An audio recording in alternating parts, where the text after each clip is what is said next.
a top 10 team in both. And that was Dallas in 11, number 9, number 8, and 06 Miami, number 7, number 10.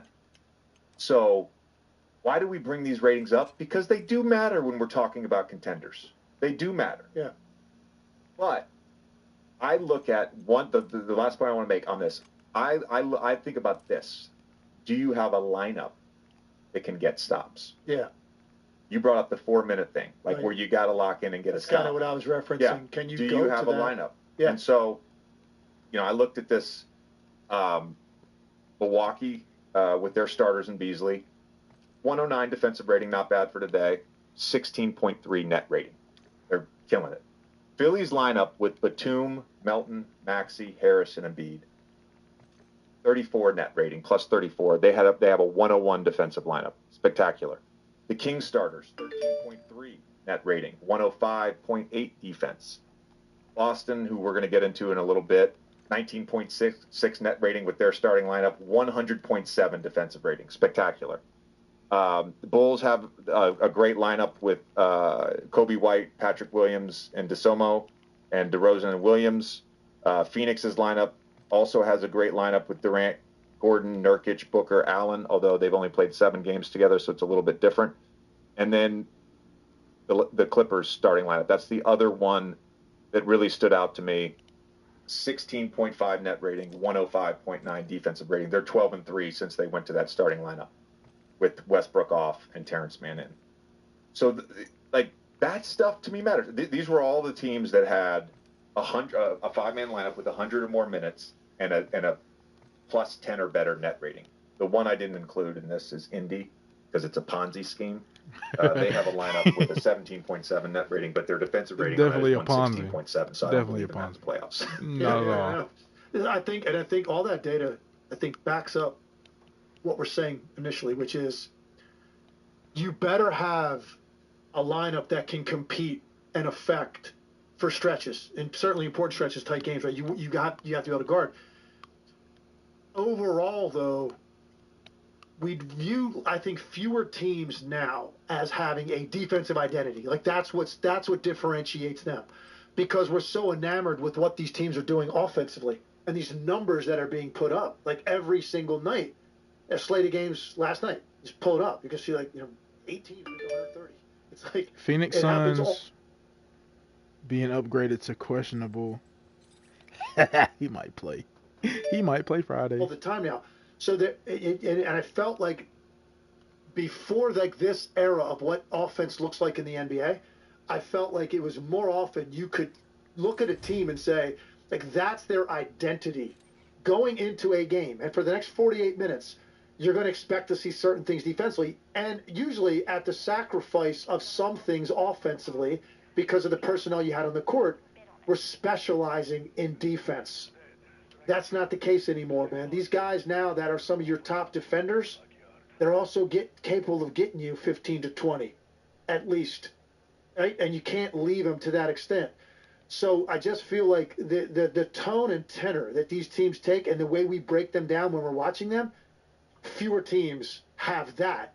But yet, the teams that will be left standing at the end will be able to put teams on the floor that can really get after you defensively for stretches when you have to have it.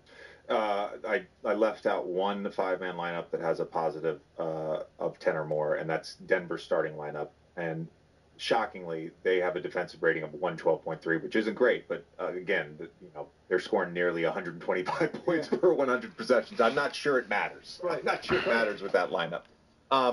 There's 4 teams I want to talk about with the rest of the show. We've got OKC, Boston, the Clippers, and Indy and Halliburton. Where do you want to go first? Let's start off with Indy. Okay. Because they just finished up the run in the in-season tournament and got obviously a lot of attention from that. I think it was great for them to experience that. It was great for Halliburton, who, if you've been watching him, you'd kind of know that he was pretty special. It became a national story, like how not only great he is, how entertaining he is in doing it. Let's start there, because you could see kind of what's going on with them, and he's been a little bit nicked up, but it's almost it's kind of been a come back to earth type of situation for them. Yeah. And looking at them, that's a perfect example of a team where it was just like you felt like they were just focused on one end of the floor.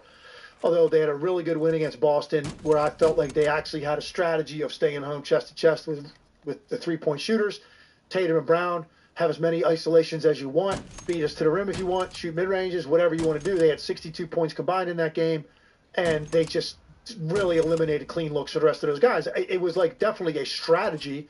It paid off, affected them. They played a good defensive game. So you know it was like kind of in there, like there's more there than we've seen in the regular season. Well, since the in-season tournament, right, and now they go back to the reality of the doldrums of just regular season games in a very tough time of the year. I think December, January, just tough, man. It's just dog days, right? Body doesn't feel great. It's cold everywhere. You know, the adrenaline's worn off from whatever the beginning of the season looked like. And for them, the in-season tournament, that's over now. A little bit of a hangover, a little bit exposing them again, but even at a worse level defensively. So that's kind of where they're at. And everybody was so hype about them because of Halliburton, and they have 2 great wins. I think they beat Boston, Milwaukee.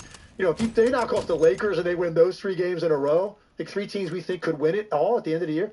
You run through that, right? So it's almost like they ascended the rungs on the ladder so quickly in this strange context of something we've never seen before, and it added heightened sense for them. And now it's like back to reality a little bit on kind of like who they really are. And for Halliburton, I think he's understanding now, like, what comes with that, man. It's every night. And he's that good. But for even him, like, he's feeling a different level of scrutiny, of people really paying attention to everything he does and expecting these incredible, mind-blowing performances that he was giving us. It's hard to do that every night, man. If you want to ascend to that level where you're the guy that can lead a team potentially to a championship at some point, like, and I think he's starting to feel that a little bit. So that, to me, is what Indiana's going through right now. And they've actually reverted, I think, worse defensively than they were even before the in-season tournament. And for him, he's now feeling the pressure of the weight of the expectations he's provided for himself. I think that's a natural process that happens to players who get to that level. It's not always linear. Now, sometimes it is. Sometimes it can be linear. But sometimes it's this meteoric rise, right, and then it's like a step back, and then it's another little rise, because it's not like they're that far away. Right. And it's certainly not like Halliburton's that far away. But, you know, you look over the last 5 games, they're 1-4. Halliburton's played in 4 of those. He's shooting 40% from the field, 33% from 3, only averaging 15.8 points a game. And the big thing for me is the turnovers, almost 5 a game, whereas prior to this stretch, you know, he had an insane, like, 5-to-1 assist to turnover ratio. You know, that was somebody who was second in the league in touches after Jokic. He just wasn't turning the ball over. And I think some of this, I had dinner with some people from the Lakers after the semifinal games when I was in Vegas, and they were talking about just like their strategy with him. Yeah. You know, and it was like, well, whatever we do, we can't let him go right. You know, I brought up the drive numbers. You know, going into that game, and that game didn't count towards the regular season. Going into that game, he was the most efficient driver. Now, he didn't have the volume of Shea, but for anybody who was averaging 5 or more drives a game, he was the most efficient in terms of scoring the basketball or making an assist. He was even more efficient going right, like 1.42 points per possession when he drove right. So I think to some degree, it's like there's a little bit more, there always was, but there's a little bit more of a scouting report on him, a book on him. And that's something that as a player, every player does this. Like, I've got my strengths, I've got to work on my weaknesses. He'll figure that out. I want to see them in the playoffs just for the entertainment factor alone. Yeah. But on this offense-defense talk, they're so bad defense. Yeah. Like, they gave up 151 points at home to the Clippers last night. And believe it or not, I watched every second of that game. Okay, for my own reasons, I wanted to watch that game, and you know, Harden had the 18 straight in the fourth quarter. It was already 20, and then but I felt like their effort, flat out, nowhere near good enough.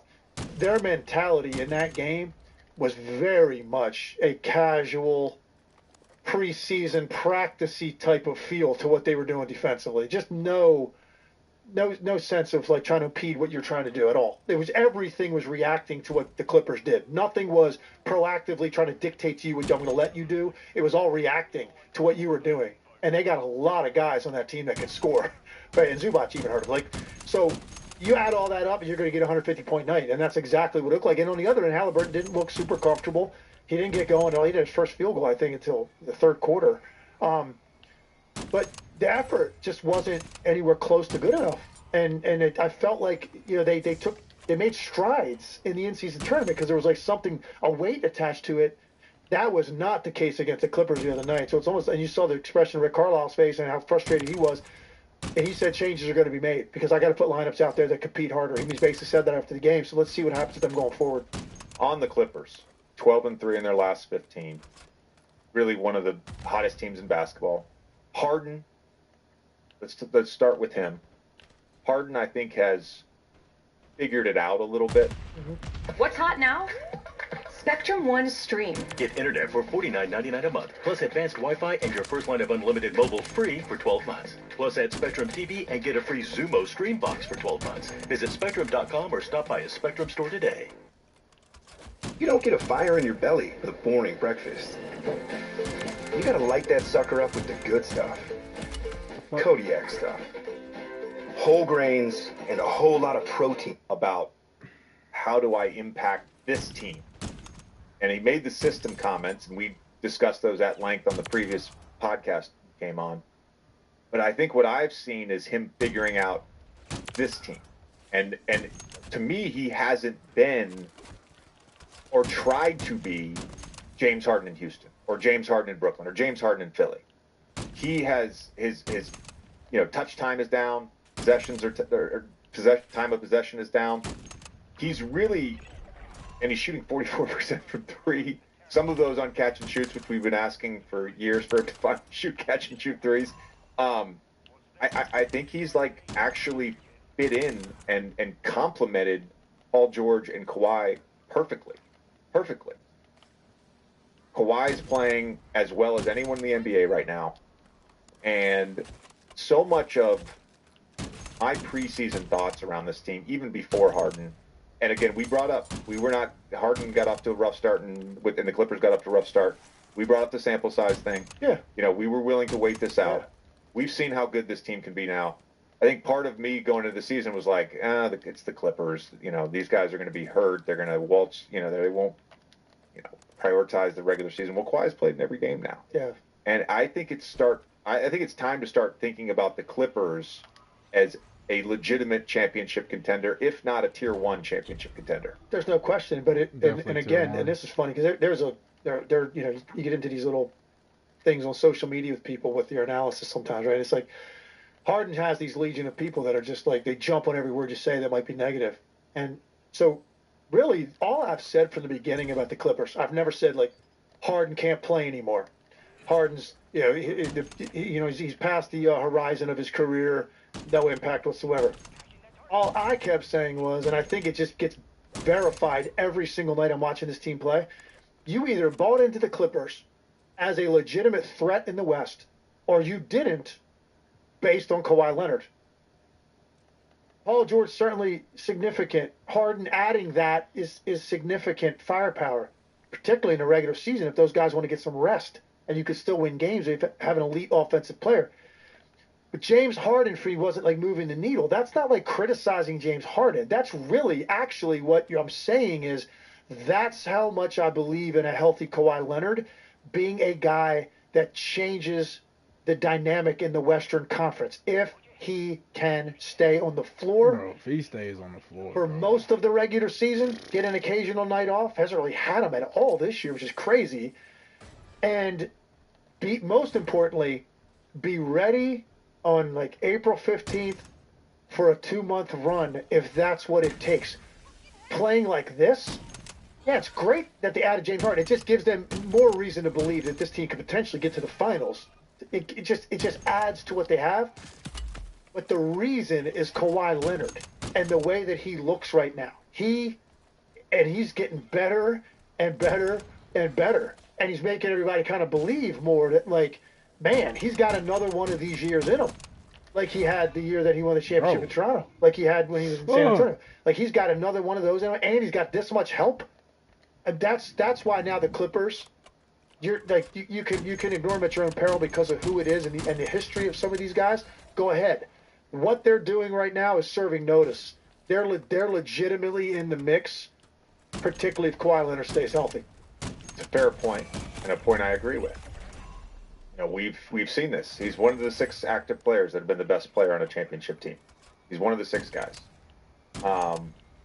And it's interesting because he did it last year from like January on, where he just all of a sudden hit this stretch of like 30 games where he's 30 a night, 6 rebounds, 4 assists, 2 steals, 52% from the field, 42% from, and he's now just doing that every night and healthy.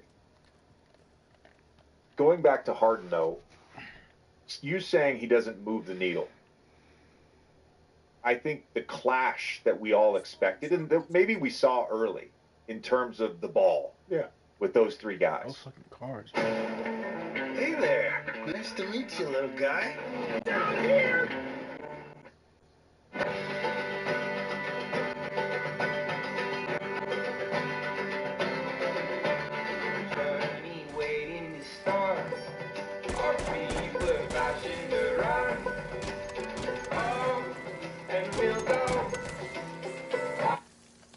This version of James Harden on this team with this role, let's be honest, as the 3rd guy, not the 1st guy like he was for most of his career, not the 2nd guy like he was in Philly, but the 3rd guy. And these 2 guys healthy, does that move the needle? Yes, it does. That's the perfect lane for him, in my opinion, because if you're the number 2 guy, you're going to 100% absolutely have to be counted on, right? Pretty much night after night in a playoff series. And we know he's had some struggles there. In times in Philly, you know, it wasn't all him. Joel didn't have necessarily the kind of nights he needed in those moments either. But certainly, if Embiid has a night where he's below average in those series in Philly, and Harden is great that night, you still had a great chance to win. When you're the number 2 guy, that's pretty much what you have to be. Maybe not every night in a 7-game series, but maybe have 1 game where you struggle, you know, maybe 2 if it goes 7. Those other 5, man, you got to be close to what you are at your best. And right when you're number 2, if you're the number 3 guy, there's just more margin for error for you. And you could pick your spots a little bit better, and there's not nearly as much pressure on you. Like in this situation now, if they're all healthy and they get into the postseason, the pressure is going to be on Kawhi to carry them, Paul George, who also has had some tough moments in big spots with his shooting in playoff series, he's going to be under the scrutiny because he hasn't done it yet all the way through. And then Harden. And then you would get to Harden. I just think less pressure on him, less significance night after night to be great when you've got those 2 guys. Absolutely, for me, the perfect lane for him to be in right now. And on that point, I want to say this. Because, like, if this scenario happens, where the Clippers are a top 3 team in the West, they're healthy going into the playoffs, it's going to be very easy for the talking point throughout the playoffs to be on James Harden and his playoff struggles and blah, blah, blah. And it's like, let's not do that. I'm going to preemptively say this. Let's not do that. Because the reality is now, and the reality is the role on this team. And if this role continues, then he shouldn't be under scrutiny. Yeah. At the same level. Now, he will be to some degree, but he shouldn't be. Of course. He's a marquee player. He's the 3rd guy. Yeah. He's the 3rd guy. One other Western Conference team I want to touch on with Oklahoma City. They are currently number 2 in the West. They've got a top 10 offense, number 9 offensively. They got a top 6 defense, number 6 defensively, number 3 net rating. By all accounts, this team is ahead of schedule. And on top of that, they've got a treasure trove of draft picks. Like, they are as well positioned as any team to make a big move. Should they? Are they close enough right now, would they be close enough with one big move to potentially be a championship level team this year? I guess some of that's going to be dependent on who we're talking about, right? And that's always the case. You're going to weigh the risk reward of going after a certain guy in this spot because you know nobody's putting them on that top tier yet, right? But clearly, like, okay, there's something there. You got to pay attention to what's going on here, right? And some of their pieces, like the Jalen Williams and Chet Holmgrens of the world, and how good they become as two-way players this fast to go with one of the best offensive players in the league. Yeah, okay, let's start paying attention to them. So that risk reward of how much do we give up to get who? You have to have a specific name, and then you kind of start to. For me, I would analyze it that way. Let's calibrate this deal based on what that guy is going to do in terms of moving them. Do you think they're one guy away? Like if they add a perennial all-star caliber wing, 20-point scoring type wing, like with some size and length. I've seen this on Twitter for the last 5 to 7 days. The marketing thing is really interesting to me. It's really interesting to me. And on top of that, wait, to who? Give up to get who? You have to have a specific name, and then you kind of start to. For me, I would analyze it that way. Let's calibrate this deal based on what that guy is going to do in terms of moving them. That would kill their Do you think they're one guy away? Like if they add a perennial all-star caliber wing, 20-point scoring type wing, like with some size and length. I've seen this on Twitter for the last 5 to 7 days. The marketing thing is really interesting to me. It's really interesting to me. And on top of that, I was surprised when I looked up their starting lineup. Pedestrian in terms of their offense. Yeah. They have a 3.4 net rating, 109.9 offensive rating. They're fine defensively. Markkanen to me would be a pretty damn good fit. Again, you get more positional size at the 4. I think his ability to stretch and shoot, his ability to rebound, he can score inside. I think the fit with him, and of course, Giddey's the odd man out. Mm-hmm. Let's be honest. Giddey's the odd man out there, and he hasn't been good this year. No. And you obviously have to wonder all the stuff weighing on him right now with the ongoing investigation for both the league and the Newport Beach Police. But the idea of Shea, Lou Dort, Jalen Williams, Markkanen, and Chet Holmgren, that's a pretty damn good lineup. And the pieces I think all fit. That's like the best lineup in the league. I'm not of the camp that they should go out and get a Zach LaVine or DeMar DeRozan if the Bulls. How about a Siakam? Yeah. Kind of needs to be more. Both of those are the best lineup in the league, bro. Because you get another player that gets the ball out of. So now, do you have a driver's license? Oh, what did you get us? I think the OG Siakam thing, I think that makes sense too. I love the fit of Markkanen because of the shooting, specifically because of the shooting. Yeah, because you're talking about a guy that brings a dynamic off of a guy like Shea, like a 2-man game with Shea. Yeah, and Markkanen. It's also it's also the off-ball stuff that Will Hardy uses with Markkanen. Just in terms, he played that year at the 3 in Cleveland, and sort of by default had to move a little bit more. And with Utah, they're running him off staggers, and he's shooting off the that adds another layer to Oklahoma City's offense. And maybe they don't do anything. Maybe they don't. They just ride it out with this group and hope Giddey, plays better as the season progresses. But to me, they're that good right now. Yeah. They seem awfully close with the right piece. The right piece, Tim. So maybe then what they do, an organization like this that's got this franchise guy to build around in it, and it's like happening, like the pieces fit. Maybe he is that guy. Shea is that guy. Maybe you ride this out and see where does this end up this year. Maybe you have a better gauge for how close you are, what you actually need if you run into a Denver, a Laker team, a Phoenix team, whatever it may be. And maybe you win a round, and it tells you more as you're closer than you think. Maybe you lose the first round to one of those teams, and you're exposed in a certain way to crystallize more clearly exactly the type of thing we need to go get. So I think there's a lot of value in kind of waiting this out this year. Who the fuck is him? And seeing where it ends up. Like, where does this road end this year? And you are much clearer about what your weaknesses are and what you think you need to add. And also, there's just going to be, by the end of the year, probably more names we're not even mentioning right now that might get into the mix that you can go get. A few things. So, number one, I want to be clear. These were actual reports by an NBA journalist. I'm not just throwing Markkanen's name out there because I saw it on a random Twitter thing. Like, this was a report that Markkanen now is not untouchable. And I'm not saying the Jazz. This is not coming from the Jazz. They're not. I'm not speculating on that. But when the report came out, I thought to myself, oh, if Markkanen would be available, OKC has the picks and the assets to make it work. That's intriguing to me. So I want to say that. Yeah. Second thing, your point is very well taken from me.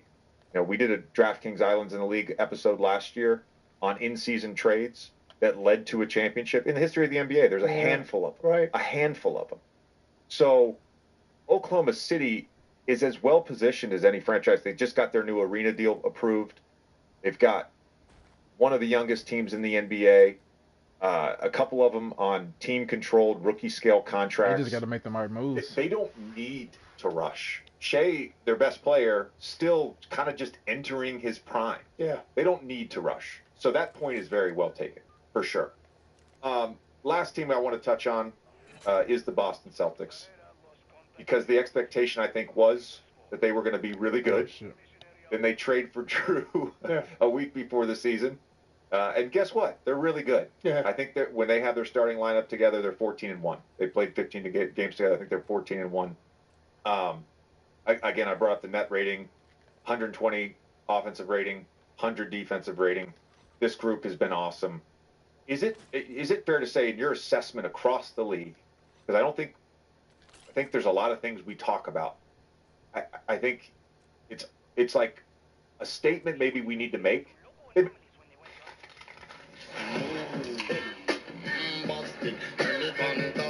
The best team in basketball. Yep. They're the best team in basketball right now. Would you agree with that? I agree. That's the best team in the NBA, and they can also beat you a variety of ways. They have one thing about them, and only one really, that kind of scares me a little bit. That could get them in trouble. That is, sometimes they get imbalanced with how much they're hunting three-point shots, and I think they bail defenses out because they can get better shots and still take a three with just a little bit more movement, one more draw and kick, and it's a better shot, as opposed to, like, sometimes you watch them for the long stretches and it feels like that's the shot they're looking for, like, every trip, and they're really doing the defense a favor with that kind of firepower. They're the best team in the league. They can do, because, you know, the thing I love about them is they went out and they added two guys in Porzingis and Drew Holiday. You know, on any given night, can either of those guys on any given night can score 20 points. You didn't sacrifice anything defensively. Like, you lose Marcus Smart, that's a big loss. Well, let's go to Drew Holiday.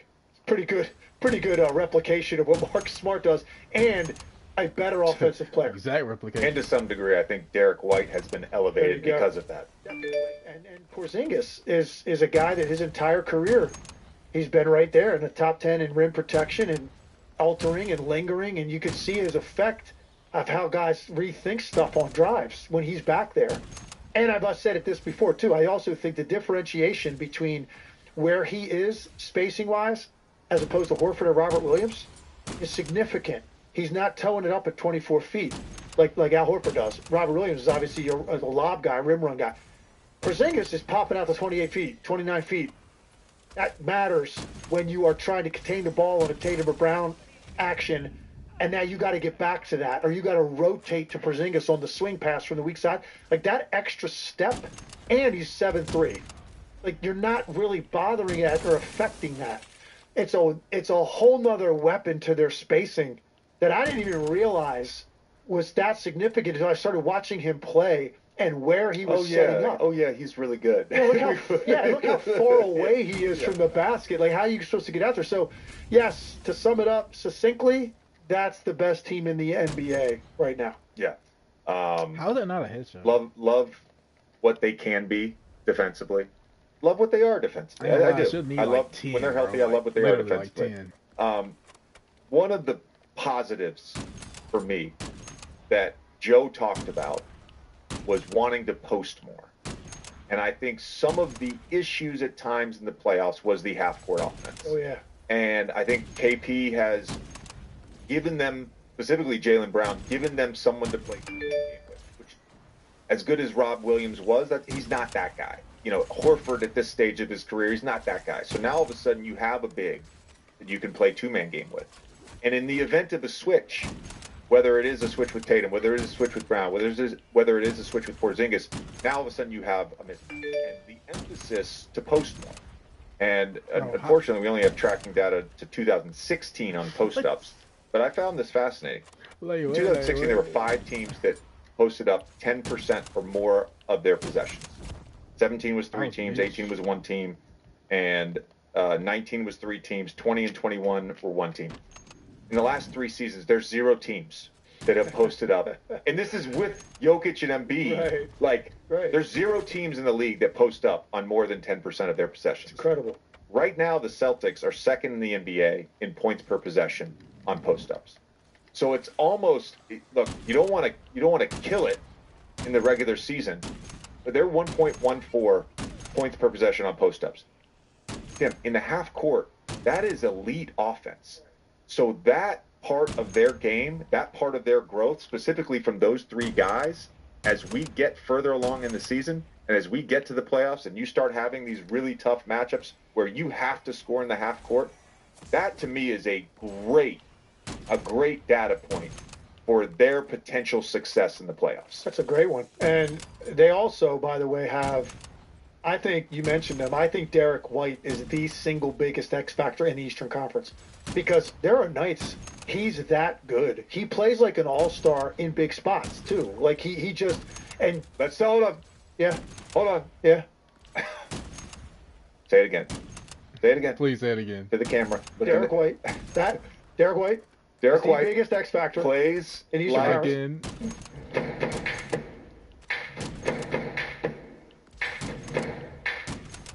Plays like an all-star. Okay. Just wanted you to say that. Yeah. I'm just saying. Do you disagree? Is it out of the realm of possibility that Derek White, when we get to mid-January, late January, that he's in the conversation for one of those last 2 spots in the All-Star game? I don't know if I go that far. In the East? Playing like an all-star at times, I think is different than actually being an all-star and making. And it's numbers, man. It's numbers. Let's not act like there historically haven't been players that have averaged under 15 points a game and made all-star games. Look, team success. When we start talking about multiple all-stars on a team success factors in a ton in this. It's not just about the numbers. If his doorbell rings right now and he looks outside and he sees a ton of flowers on his porch, right? I just gave him a ton of flowers, right? They just got delivered to his house. Based on what I said, he's that significant. We send Derek White flowers on this podcast almost every week. Yeah, he's one of my favorite players to watch. It's an ongoing bit, except it's really not a bit. Yeah, right. I just think he's that good. Yeah, I just think he's that good. One last component, real quick, about Boston. Last year, I felt like, and look, he got thrust into the situation, Missoula, like right before the season. It was, difficult. Don't get me wrong, he inherited a great team. That makes it easier, your first head coaching job. But still, how much of what he wanted to do and imprint, like on such a short time frame, different, like year 2. Like, this is different now. Big question, though, is I didn't think he was great in late game situations in the playoffs last year. That's an X factor for them. Is he better in those moments? And look, maybe some of that is just the team he has will make him better because he's got more options. He's got more buttons to push in that situation to get something quality, more guys than just 1 or 2. And then maybe that was part of the problem a year ago. But they had weird situations like big possessions out of timeout. You come out and the ball's like directly inbounded from the side to like Marcus Smart in the post, and and Tatum doesn't touch it. or even run action to make a team react to it, and now you get something easier. So that's just one example. I know which. And I'm not trying to diss Marcus Smart. I remember the play, and I'm trying to remember which game it was and which series it was. Was it the Philly series? The Philadelphia series. Yeah. Yeah, and he's got to be better. That was this game year, one. Don't you think? That was when Harden hit the first Correct. game-winning three. Exactly that was right. game one. Yeah. He's got to be better this year. I think in those moments, I think he's more comfortable with himself, and he's got more options. So that was something that hurt them last year. And he took a lot of criticism for that, and a lot of people in the Boston media were wondering if he was even the right guy for that job when all that stuff was happening in real time. I think that, and they probably still did, as a carryover. So I think he now is going to be significantly better in those moments. He's got a better team that makes him better in those moments, and he's probably more comfortable in certain decisions. So that's something else I think they didn't have a year ago that they will have this year in the postseason. All right. Always fun. Hey, This man. has been great. Loved it. A full day with you. Yeah, we got it in. We got it in. All right. Thanks.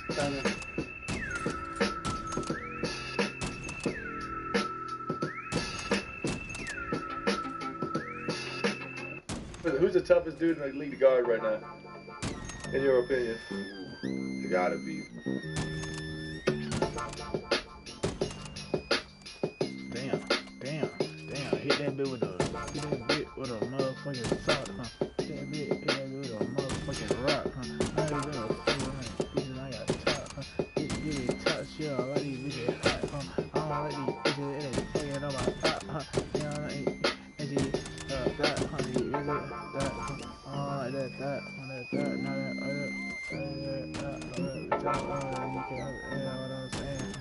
Welcome back to the OG podcast with the OG himself, UD. Happy to have our boy here, Bam, number 14th pick overall in the 2017 draft, a gold medal in 2020, two-time NBA All-Star, four-time defensive team, which, by the way, we'll talk about as we get going, where we're going to next. The next Defensive Player of the Year. Should have been Defensive Player of the Year That's right, already. Bam, welcome to the set, man. We're happy to have you. Appreciate you coming in, man. I ain't got to shake his hand. I just seen him yesterday. Okay, well, don't shake his hand. And we got a special handshake. That's supposed to be your vet. That's my guy. That's my I dog. appreciate it. Hey, thank you. Thank you for not big timing me like a lot of other people I know. But I'm going to get to y'all later. Y'all know who y'all are. Hey, let me get into it, man. It's just, when you got in the league, what was it like to be UD's rookie? Damn. I'm just That's asking. how you going to start it? I mean, you got to find out. Because he was my rookie at Florida. Just so you know. First He was of my all, rookie at Florida. I was never your rookie. We came in together, Oh. and I protected you. Oh, But we're going to get into that story later, too. All right. What was it like being UD's rookie? Don't let him come in here and squash it. I ain't had nothing to do with them questions, man. All right. Let me see. Man, being UD's rookie. I couldn't talk back because it was an hour conversation. Sounds about right. Damn. What else? If I wasn't the first person there to get towels, it was an hour conversation. So he's a great vet. You were a great vet. Listen. In a sense, yeah. But the hour conversation was most of it was cursing. I curse a So lot. it'd be 52 minutes of cursing, and then the other 8 would be like, yeah, but you did that good well, young fella, you know, this, that, and the third. Being his rookie, Just so you know. I ain't have to really do nothing, though. I'll say that. My rookie year wasn't that bad, because I wasn't playing. But he used to have to talk me off that cliff, because I used to be ready to hurt Spo. Yeah, because you wanted the ball. Yeah, because I wanted to play, and Spo wouldn't play me. So that I wasn't used to. I ain't gonna lie to you. That to me, for all the young kids coming up, look at what you've done in your career. All these guys want to play right away. Hey, That's why I tell you, bets like that, man, that's super important. I 'cause got these one young- thing, though. Go ahead. One thing you and Mike had in common. Y'all both wanted to hurt Spo. Man, listen. Man, listen. He grown on it. I love him. One thing you and Bam had in common. Y'all both wanted to hurt Spo. I love Spo to death. But, dog, I could have beat him up every day. I mean, we all went through that. Just so you know, we all went through that. When you're a competitor and you want to be out there and you want to play, and you know the coach is obviously making decisions. That's who get most of the. That's why they get the big bucks. That's right. That's why they get the big bucks. That's why they get paid to handle that. They manage that and deal with all that. So I probably went to whip his ass too. I ain't gonna lie. But it's all out of love, man. I done got mad again. You got mad I again? done got mad You again. filed it up? Man, I'm Refueled firing back me up? up. Man, I used to have me sitting over there one time we was in LA. It's 30 seconds before halftime. They put you in. Then this man said, "Bam, get in." I look at it. So I check in. Blake, this one Blake is still on the team. Blake comes down, do some athletic crazy, and it goes in. Halftime ends. Didn't see the court rest of the game. So at halftime, I remember this. First clip. You know the first clip that's up there is me getting scored on. So I'm like, bro, you put me in for 30 seconds. Oh, that's a halftime clip. Yes. You played 30 seconds of your first 30 clip. seconds. It made the highlight the wrong way. It made the highlight the wrong way. For all y'all guys that don't know, every time you go on a halftime, they bring out the halftime edits. The fact that you're a halftime edit with 30 seconds of playing time is pretty impressive. I'll never forget it. 32.8. I looked at that man. I said, the man know the time to the second. 32.8. That's how you know he's serious. Right? That's how you know he's serious. Bro, I said, nah, man. He ain't. And you know you can't say no. No, because I ain't played, so I'm like, do that. I was like, damn, I'm finna get out there, give me a bucket, something, toss me something up. Man, that man, and you just go to the locker room. First edit, bucket. I'm like, let me just explain something about the Miami Heat. All right, I'm listening. We gonna let you hear about it. If you get scored on, we gonna let you hear about it. If you get cooked, we gonna let you hear about it. Now, with that being said, my man only got in 32 seconds. That wasn't his fault. Gonna let you hear about it. That wasn't his fault. But he had to hear about it. He had to hear about it. It happens to the best of them. I'm gonna be the guy that's probably gonna let you hear about it the most. You know what I'm saying? That's just what I do. You know what I mean? But it's all out of love. I always want the best for these guys. So what you don't understand is through all that cussing, there's a message. That's what I'm saying. So that actually goes to it. So outside of cussing, what did you learn from him? Being his teammate. Man, discipline, character, how to move outside of basketball, and then obviously think about the financial battle that a lot of guys coming in as a rookie, you have to understand. You can't just blow your money because you don't know when you're gonna get that back. Hell no. You know how they make millions out here? So it was just all those life lessons. And, obviously the basketball came with it. But for the most part, man, it was really, and I tell people all the time, me and UD don't have basketball conversations often. It's usually life. That's right. Business. And then it's jokes. And most of them come from him. But I will say this, like, obviously, you know what I'm saying, it's easy. Because he got an old soul. He about 45, people don't really know, in his soul. He go home, he in bed by 9:30. He up early. He's always on time. I've never seen nobody more on time at his age than him. He's always on time. He beat me there. I'm going to be there right on time. I'm going to give you what you know. If you get an hour, I'm going to get you an hour. If he got to be there an hour, he going to get there 20 minutes early. You know what I'm saying? Always 20 minutes early. He's well read. Every you know setting. We're going to get into that. You know what I'm saying? Coming from nothing. You know what I'm saying? So let's talk about that for a second. He values all that, so he make it easy for me. You know what I'm saying? Let's talk about that for a second, though. Like, coming from nothing, because I think that's the real stories, right? Yeah. Like, to me, reality situation is, having OGs around like UD in the locker room to help you understand it's not just basketball, it's life and raising and doing money.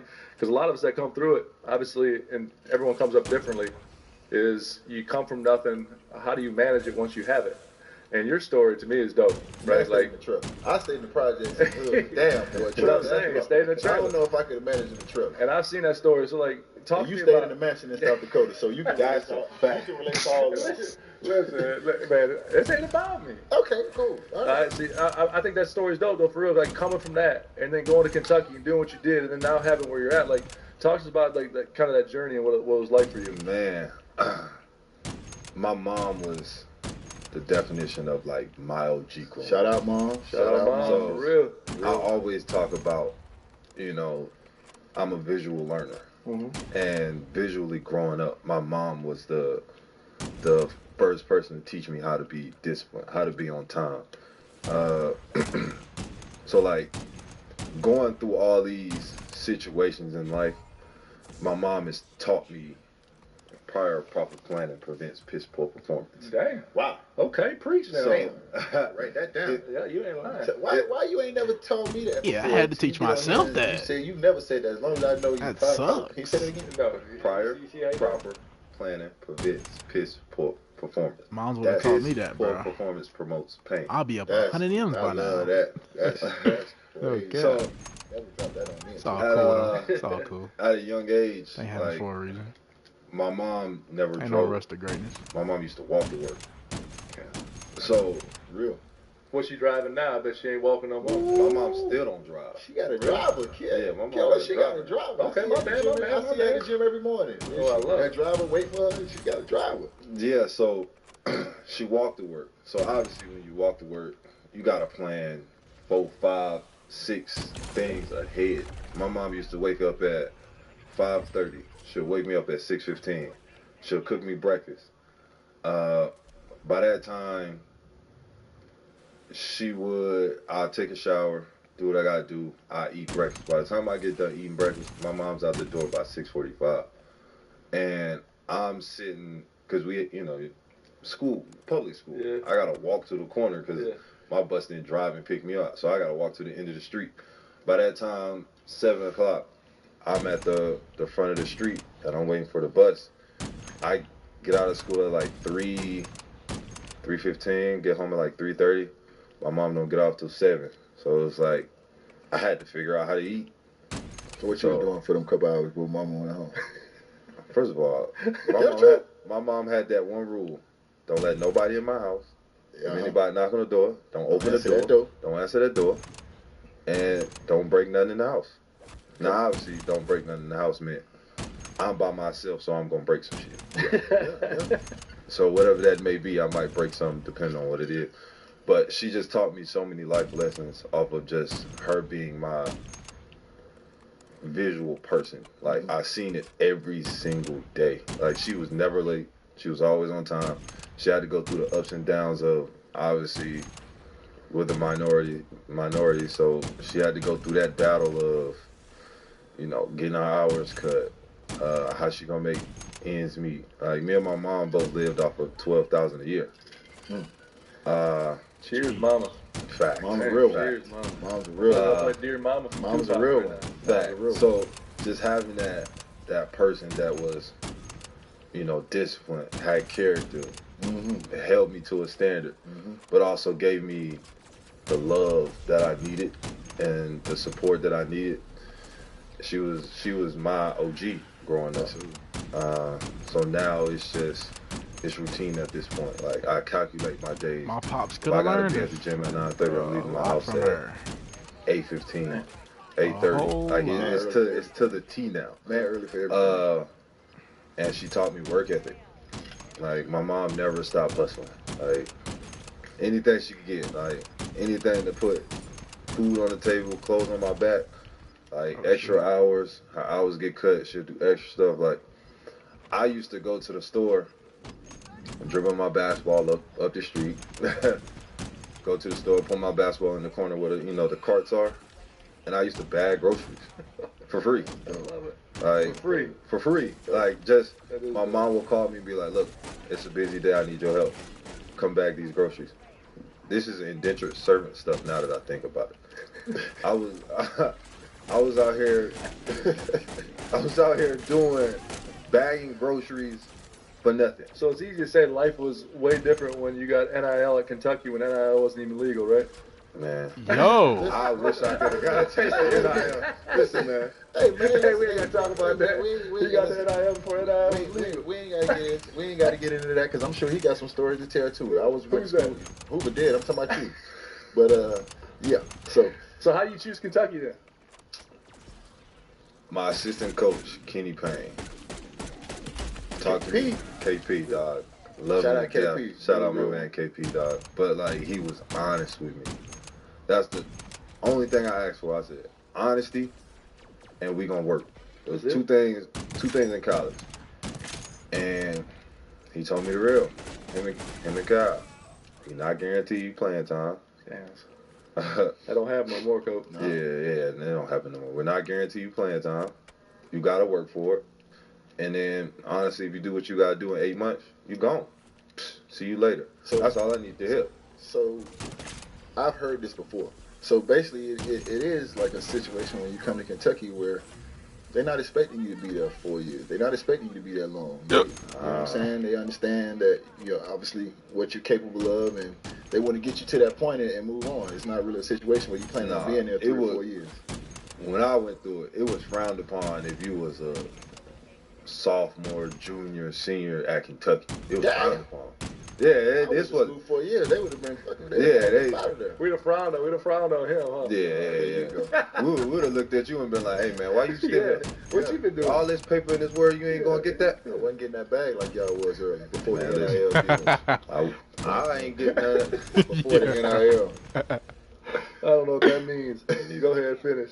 But you had to work for your spot. So KP told me, kept it honest, kept it real, and it was just like, obviously it's the atmosphere of it. Like, you go to Big Blue Madness as a 17-year-old, you got 33,000 people in an arena packed house for a pickup game. Like, that's the type of energy you was playing in.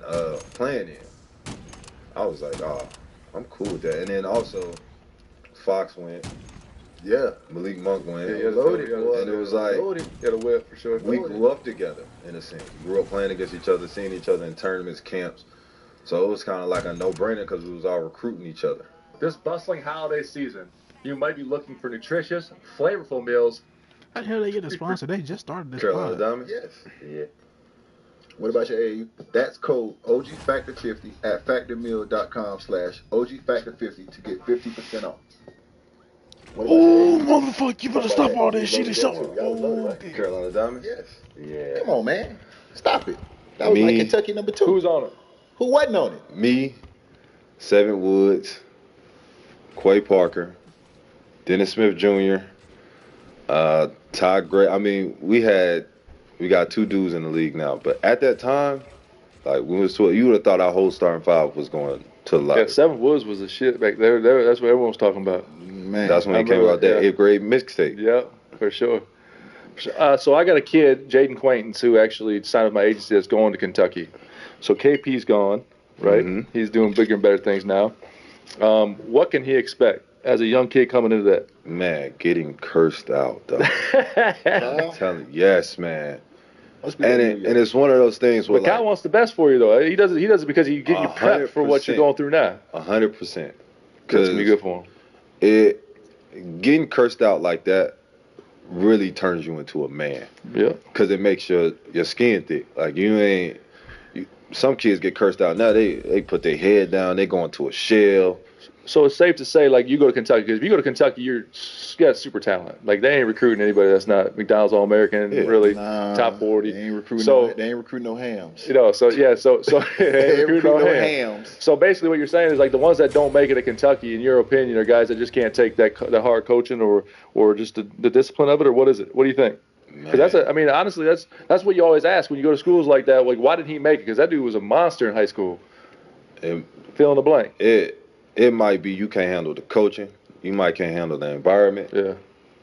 Or it might be somebody getting recruited over you. Yeah, buddy. Like you walking in, you thinking you like, all right, man, I can be one and done. And next big fella commit 2 weeks after you, and then you got to make a decision. Do I stay and compete for my spot? Or you tuck tail? Tuck tail and go. So, I mean, that was the battle that guys was dealing with. So it was like, if you went to Kentucky, it was either you got to sacrifice and share the love, or you go somewhere else and like, nah, I want to be the man. Or you deal with the pressure, like the good pressure of being the man and holding yourself accountable and doing what it takes. Because the transfer portal is so easy now. With these motherfuckers pack their shit and get up out of there. With these guys, our college team against these guys. Killer, I would like to talk shit, but we never won in Rep Arena. we could not get a win in that motherfucker to save our life. I would like to talk my shit. You know I talk shit better than anybody, but I'd be lying if I say we ever won in that goddamn arena. We ain't won shit. They ain't beat us there at the crib either, though. I'm not sure, but I know we ain't never won there. Damn, I don't like when you go over here doing that. No, we ain't never won it. But what I will say is the thing about what you're talking about, man, and what I struggle with now is nobody going through that. They Nah. gonna get their ass in the portal and get up out of there. See you. They ain't See gonna you. waste no time. So the balance of building that grit and that accountability and pushing yourself to be better and holding yourself to a standard, kind of losing it a little bit now. Because these motherfuckers jump in the portal and get gone quick. Man. You know what I'm saying? And then what about the kids that's coming out of high school? Yeah. Because now it's less scholarships. Because before you grab a kid out of high school that you got to develop for a year or two, you're going to grab somebody out of the portal that's ready to go right now. Oh, listen, at the end of the day, it's a tough one because I'm in the middle of it right now. Like, as a college you coach. are in the middle of it, aren't you? As a college coach. How you sit up? How you sit up? How you sit up? How you sit up? Hey, hold on. No, as a college coach, though, it talks about that. Like, you got a $4 or $5 million job to protect. Winning probably translating that 23, 24-year-old player playing for you. Yeah. Right? So it takes a special coach to come in there and make sure you give a platform for a kid to be a one and done anymore. 23, 24-year-old now, they just sophomores because they don't reclass 5 times. It's wild. So it's like, reclass 5 times. So now you're NIL make it easy now. They be like, oh, you ain't going to give me that bag? He is. Yes. The decision is over at this point. But it's killing it for even one guy because you translate to what you came in the league, right? You're a rookie and you don't play. So you kind of like you can't go in the transfer portal now. Yeah, you make run from that smoke now. Exactly right. Can't run from that smoke. And guess what? They're gonna have a pick next year too. So you gotta bring it. When you came to the Heat, all the stuff obviously you heard about how we work, and obviously accountability, work ethic, culture, and all that shit. When you first got there, was it what you expected? The workouts, your pre-drive workouts, and everything, was it what you expected when you got there? 100%. Because we ain't for everybody. That's a fact. People got to understand that shit ain't for everybody. Sure. Was it what you expected? Listen, I done seen a lot of dudes crumble. Listen, I done seen a lot of dudes crumble in there, man. So have I. They walk in there thinking it's sweet, and they be like, we do this every day. Like every day. Yeah. This don't stop. But it was like, for me, it was just a transition from me at Kentucky to me just That means Cal does his job. Yeah, it was kind of cool to me because I was like, dog, I'm in a space where Kentucky, you got to work to keep your spot. Mm-hmm. You get to the Heat, everybody undrafted. It's wild, right? You get 1 or 2 picks and everybody else undrafted. We working. So for me, it was easy because I was like, I'm in an environment that works. Like we want to work. We want guys to get in the gym. You know, our coaching staff want guys being in the gym. Mm-hmm. Like Hunger Games. We doing Hunger Games. My rookie year, we was doing Hunger Games and 5-on-5 scrimmaging in the middle of January. Yeah. Like I'm talking about going at it. Like everything is a competition. Man, everything's competitive. And there's a winner and a loser. And if you lose, you're gonna hear about it. Man, and then you run it. I used to remember that, boy. Every time you get to start practicing, knee pads up, mouthpiece in, you're like, knee pad. You know what it is. It's supposed to be like knee pads up, mouthpiece in. It's time to battle. It's time to battle. Males in there. Yeah, I'll never forget, man. I had I had a sports hernia, and I had it. That's why my back was so jacked up.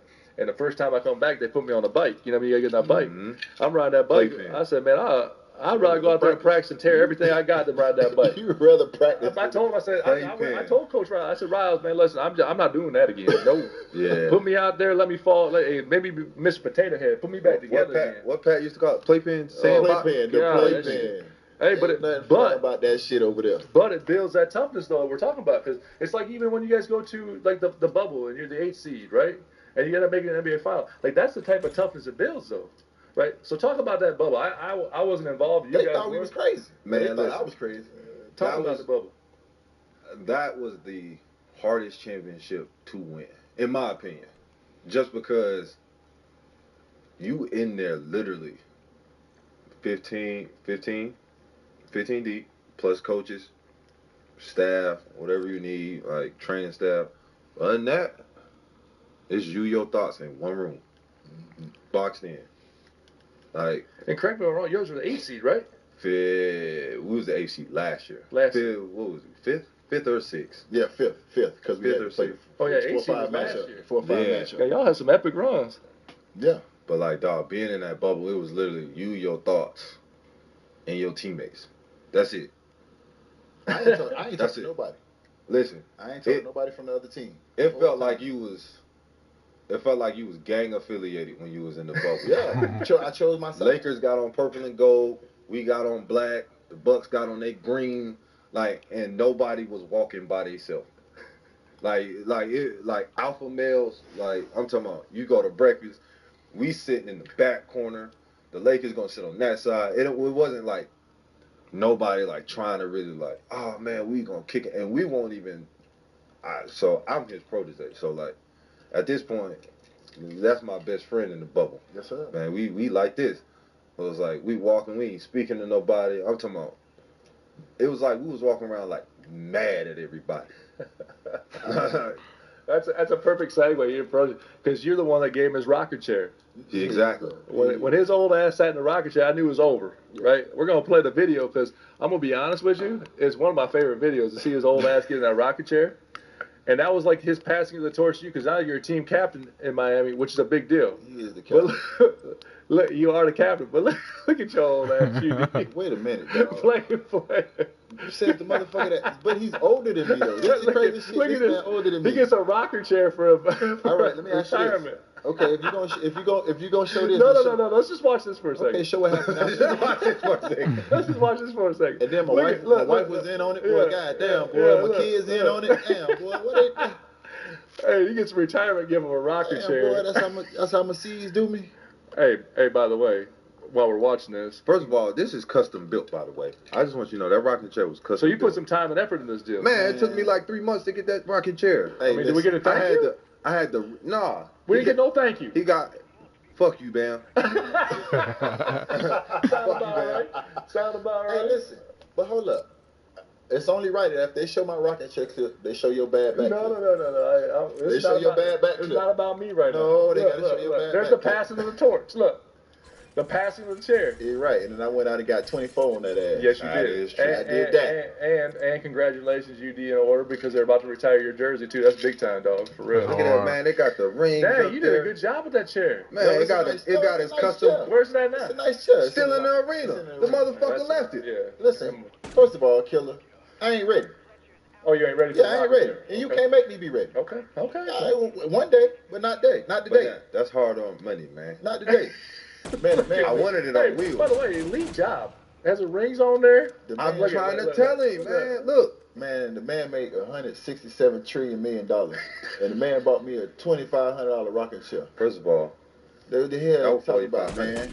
$4,500. I read all them stories, man. The vets be getting Bentleys and Rolexes, and I got a funky ass rocket chair. So what do you want me to do? He just heard my story about how I was raised, and he think I'm gonna get him a Rolls Royce.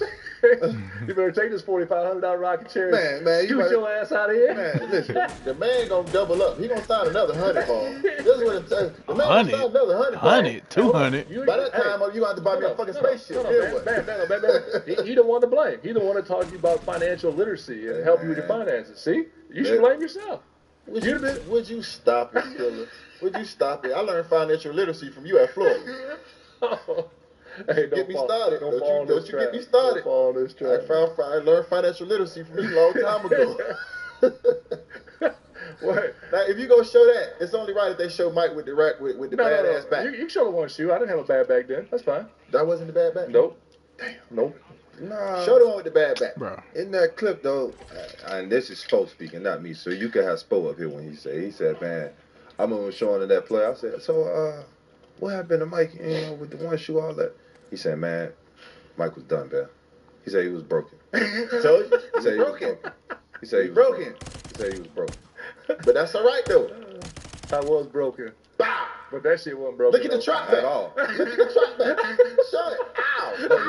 Back gone. Ow. Oh, shit. Damn. Oh. Hey, listen, no more videos of me out there. I don't like when you do get going. I appreciate you passing the torch. Look at him. Ow. Yeah. Ow. See, man. Yeah. Mike gave me 13. Yeah, hey, the crazy thing about it is like y'all do wear the same number. That's actually a good segue too, because guess what? That 13 was never supposed to win Defensive Player of the Year. This year, it sure will. This year, number 13 should win Defensive Player of the Year. It sure I think, will. and we've had this conversation between us. I think we've been snubbed in the past. You've definitely been snubbed. So let's touch on that. Go ahead. Let's touch on that. You got the floor. I'm gonna say my piece on that. Yes, please do. No disrespect. Please do. No disrespect, please. If you take this as disrespect, then don't watch my fucking show. No disrespect to Fucking Smart. and no disrespect to anybody else, but there's nobody in the league that I know that can guard 5 positions the way this guy can guard 5 positions, and not just guard Nick 5 Claxton, positions, that's but it. actually impact. Maybe the game, Draymond. you know what I'm saying, and shut a guy down. You know what I'm saying? I watched him do it. There's very few two-way players in this NBA association overall. But, you know what I'm saying, when you talk about somebody that takes the challenge, I don't want to get into the numbers because I'm not much of a numbers guy. But numbers-wise, statistic-wise, the numbers backs it up as well, is when he switches on the guys and when he's guarding guys one-on-one. His numbers are as high as anybody else as far as getting a stop and his defensive percentage rate. So I don't really know what they're looking at. But for the most part, you know, the Heat never really get they do it to it's kind of who we are. It's kind of what's been lined up, you know what I mean? Last year, 8 seed in the bubble, all these years, you know what I'm saying? Understanding the undrafted, it's not sexy, you know what I'm saying? It's not cute, you score a lot of points, but line that shit up, and the game got to be winning pretty damn cute now. That's why I love Spo though, because Spo, you know, Spo talk that analytical shit sometimes, but when we get in these playoffs, Spo be like, man, mano, that's boxing ring. Yes. Boxing ring. He said it ain't nothing we can do analytically. Boxing ring. Man. He was like, you take the challenge, man oh man, whatever it is. He said, it's competition. I can't save you. I can't save. He goes just like no life preservers over here. Smoke goes just like this. I can't save you. Don't look at me. Don't look at me. Because they keep running 5 pick and rolls to get you into action. And you don't look at me. I can't help you. Like I said, at halftime, it's gonna be right on there. When you go in there, look at that video board. It's gonna be right up there. Bucket. It's a show and tell business. He be just like this. He be like, I can't help you. Tired of watching your ass get fried. Man, you gonna figure it out. You gonna figure it out. Who's the toughest dude in the league to guard right now? In your opinion? It gotta be a big fella, the Serbian. Joker. Yeah, man, that shit is unreal. Yeah, bro, that shit's unreal. That shit is unreal, man. I gotta take my glass off to that guy. That shit is unreal, man. He don't jump. He don't run fast. You can't speed him up. You can't move him. Like, I don't know. The thing that like I most like about him is like he don't flop. Like, and I ain't saying like, you know, guys try to sell calls, but other than that, like, he not trying to get 16, 17 free throws. No, he trying to get buckets. Like, buckets. I'm not doing all it. Like, nah, he's trying to get buckets. Top 3 centers in the league, in my opinion. He gets them in all different ways. Jokic and Embiid, y'all top 3 centers right now. For sure. You know, you're a center. I know you hate to be a center, but you're a center. Man, it's whatever. Yeah, man. it's Swiss Army knife. We had a bunch of questions come across on Twitter for you. A grab bag of questions. And it leads me to the next one.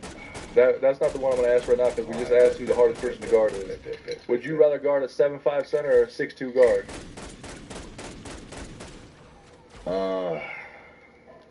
7'5", 7'6". I'm gonna go with that was asked on here. So at Butler Buckets, I'm gonna go 6'2" point guard. You'd rather guard that? Yeah, 100%. Cause you can't teach height. Yeah, you 7'5". You can't teach that shit. Without man, motherfucker stand straight up and just dunk that motherfucker. Oh yeah, you playing somebody 7'5", you gonna end up on. And if they got weight on them, it's over. Yeah, you gonna end up on. I'm gonna take the 6'2" guard. I'm cool out there. What about you? Me? Nah, we don't talk about defense over here. We don't talk. Hey, I'm on the Adam Morrison during the defense. So if I got 30 and the guy I'm guarding got 28, that's good defense. Fact. Coach, I'm winning. That's how we judge defense over here. This is a let it fly team. Like, we go to the next question. It was, what is your welcome to the NBA moment? Man, LaMarcus Aldridge bust my ass my rookie year. God bless him. When was it? It was like kind of like our first 3 games of the season after preseason. So we have shooting around. We about to play because that's when he was on the Spurs. Him and Powell. Yeah.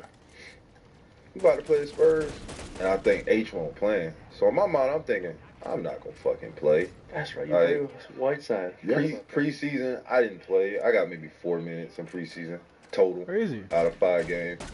So I'm thinking I'm not gonna fucking play. Spo not gonna play me. I'm walking to the door. Hey, young fella, turn around, Spo. Come here. You starting tonight. All right, fuck it. We in the game then. Man, I'm going over scout. I'm nervous. I got bubble guts. I'm in my apartment stressing because I'm like, dog, like I can't fuck. That's how they do you. Because I'm like, dog, like, because he'll just throw you in the fire. Like, first of all, it was no warrant. This was after shoot. We done went through shoot around. We done went through prep. I'm on the sideline. I ain't done one drill. Yeah, listen. I ain't done one drill. That shit crazy. Hey, young fella. Yeah, you starting tonight. All right. So, you know, before the game, we line up at like 35. What they used to call it? Platoon up? Yeah, platoon up. Yeah. Platoon. Get in the platoon.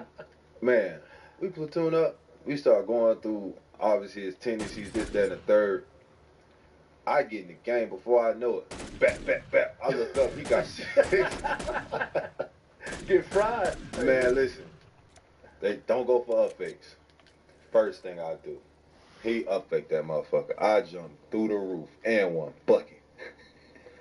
So then my homie Jay Rich, like, hey man, just stay down, just stand in the third. I'm like, all right, bro, I got it.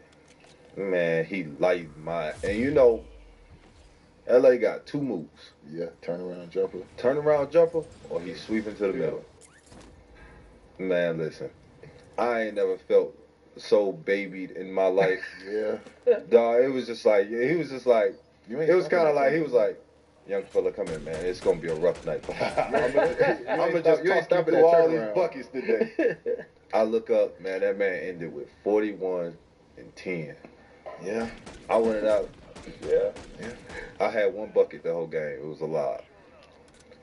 I went in there after that game. I was like, damn, bro, this what the league like. I'm finna get my ass fried. I'm shook. I go to, because you know, at that point, I go to my condo. I'm just sitting on my balcony like this. I'm like, dog. Because, you know, at that time, you know, 1 and done, you 14th pick. Man, this man cooked me. I got 2 points. And that was before social media really fired your ass up. So now we got all this AI shit where they got, like, people shitting on themselves. You know, they post your stats and shit. I ain't have to go through that. There's some organizations where you walk in that building every day, and it's damn near like a country club, you know. And then there's some organizations like ours, when you walk in that motherfucker and you are immediately on edge once you hit the door. Man, listen. Like, as soon as you hit the door, you are immediately on edge, man. Like, man. We are one of those organizations that... I walked out after that game. I said, man, I ain't going to play no more. Coach ain't going to play me. It's over. I said, H got his spot. I said, man, we good. They don't understand that when you're coming to that league, that mental fatigue worse than the physical fatigue. Man, I don't think I slept that night. LA don't know this. I'm going to say it now, bro. I don't think I slept that night, man. Because you just, through the whole game, you just rerun everything that you did wrong. And some of that shit, I was like, I can't even control that. But it was just like bucket after bucket. I'm like, damn, he ain't touching that, bro. Man. Oh, he was a bucket, though. No, he was a bucket. That's when I'd be scared to look at the sideline. Because I'd be like, man, Spoke finna just take me out. I ain't even going to look at him. I'm going to just go over it. He score, I just go like this. I just jog down this way on the other side. Won't even look at Spoke. I was saying like, damn, bro. Man, don't worry. I got a couple of those buckets too, Kevin. It's all right. It is what it is. Yeah, it is what it is. But yeah, I got thrown in the fire, man. Spoke was fucked up for that. That's what I'm saying. That's why I was ready to beat him up a couple times, man. Because it was like, it won't like Spoke was like, man, go out there and go get yours. No. Defend, rebound, and catch lobs. You know the job. Oh shit. That was it. That was my 3 rules. And bring in, man, I got out there getting cooked. I was like, well, they'll go bring in energy because he frying my ass up here. Yo, I get, like, even, obviously I ain't play that much, but I used to get those every now and then. We need a couple minutes tonight. I start stretching immediately. I'm like, he had someone drive to the game, he was stretching. The game ain't till 7:30. If I get that text, I'm stretching by 1. I'm stretching by 1. And the same thing is, I got I'm 20 years in the league. I got bubble guts, and I'm stressed out. I ain't never seen a man go from joking everybody, playful, to supposed to be like, hey, yo, UD, we're gonna need to come. I ain't never seen a man switch so fast to be like, all right, man, like, fuck everything else. I'm talking about reading the stat, the little stat sheet. That's a real OG. I gotta go, man. I was like, he ain't said nothing. He was just laughing with us 15 minutes ago. I'm talking about joking. You got to line it up. Look, we up there talking about trying to go play twos and stay in shape. It don't with the man. He's stretching and all that. I'm like, dog, he ain't said. I don't be talking. I gotta gas my man up real quick though. But you were there. How epic was that shit he did his last game? That shit was fire, dog. I didn't see that coming. I felt like Coach, they had to dust it off. What the fuck you mean you ain't Coach, see that Coach, coming, killer? They did this one right here. Oh, I knew you had it. Okay. But I've also been there. You know how hard it is. You know how hard it is not to fucking do nothing forever. And first of all, to say do nothing forever is crazy. Forever. I was the same way. It's hard. That shit's hard. When you get to the end of your career, hopefully you get there.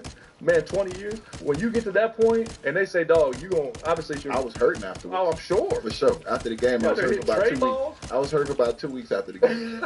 That's what people don't know. I'm just saying. That shit was don't impressive to me. I'm giving you flowers right now. I mean, how was these it guys? there? Thanks to these guys. Yeah. You know, I will say that. A lot of people talk about, as an OG, what I'm able to do and help them, but they help me the same way. Every day playing one-on-one with those guys, playing 2-on-2 with those guys, competing in practice, making sure I can hold my own. What people don't understand is, if I can't compete and hold my own on their level, they're not going to listen to me. No doubt. Get your old ass out of here, man. We don't want to hear that shit. You can't help us because you can't help yourself, old motherfucker. So what people don't understand, bro, is I got to maintain a certain level for them motherfuckers to even listen to me. For them to even respect what I got to say. You know what I'm saying? Now, with that being said, conditioning wise, they can do. But I still had a little something in the tank where I could play with those dudes. But that's a tribute to them, man, because every day they make me hold a standard. Yeah. They make me play to their level. If not, they get the fuck out of here. That was impressive. I ain't gonna lie, I was betting on you giving me 3 air balls, but boy, I need another drink. Now I'm starting to find out what people really feel about me. This shit is crazy. You know what? This crazy shit is I found out my own kids more thinking they'll get this little app they got nowadays when they said the app said that I wasn't gonna score more than 7 points. All my kids bet the over. Hell no, they bet the over, motherfucker. Okay. The over is when I go over, right? Yeah, they bet the over. I don't gamble that much. I just shoot dice. But they bet the over, so they won. Yeah, I street gamble. CeeLo Trips head crack, baby. But yeah, they won the money. Let's take a different thing here now, because it's the first time it's been there. Talk about this in-season tournament. Obviously, I didn't get to play in it. I thought they didn't get to play in it either. I know. But they played in games to get there to qualify. Yeah, 500. I won that 5. Hey. Shit, me, that shit hurt. Listen, man, that 5. I know. But I'm saying the King went crazy for that 5. Broad ain't been playing like that. The King went crazy for that 5. Go ahead, got the goggles and all, and then shut it down. Did it change your guys' mindset at all? Did it change your guys' mindset at all, like going into those games? I mean, outside of the change the floor, did it change your guys' mindset as players, as fans? Like, no. Yeah. So the same shit. We keep the main thing. We don't care. In-season tournament, preseason, for 7 regular season, postseason, final pickup. We doing walkthrough drills. Win. Yes. Win. Yes. So for us, it was simple, man. We just go out here, win. We take care of what we got to do, and we'll figure out all the other shit later. But I think it's good for the fans, viewership. Mm-hmm.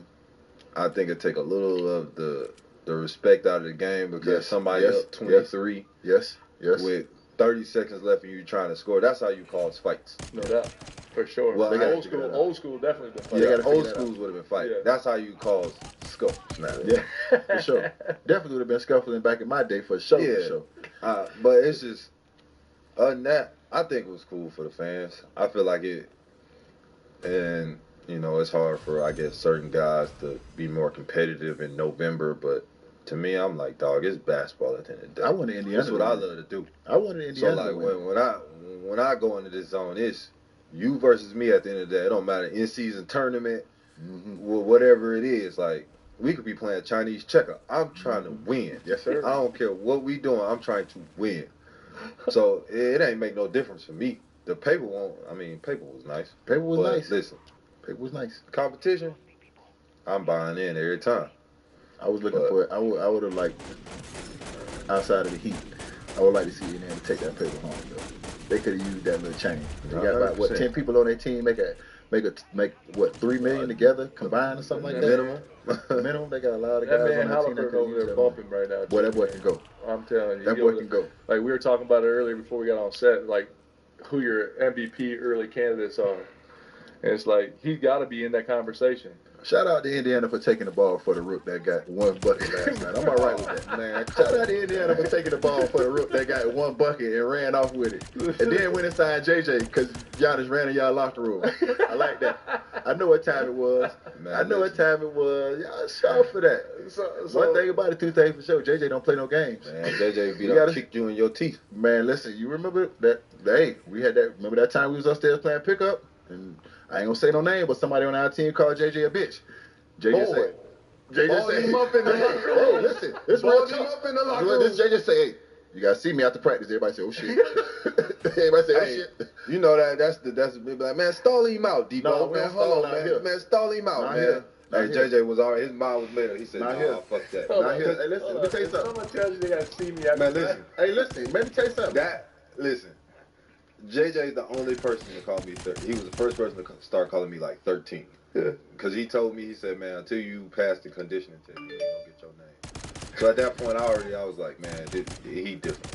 Yeah, I said, he people with neck tats, you know, all right here and all that. I said, yeah, you off the chart. Hey, man, listen. You off your rocker anyway. Let me tell you something. Man, listen. That man called that man a bitch. I looked at JJ, I said, man, JJ, don't do that. He said, man, listen, stay out of this. Stay out of this, Bam. I said, man, yeah, that's hey, it. let me tell you something. And let me tell you something. Like I say, we Hunger Games. Y'all gonna hash that shit out, and that's it after this. Man, listen. This ain't gonna carry on for 2-3 days. Listen, man. A long rest of practice for that guy. Hey, what you gonna do at practice? Man, listen, man. Nah, man, hold on, man. Because I watched that shit. The funniest part about it, dog, JJ ended up balling. JJ I'm talking about beating this man up.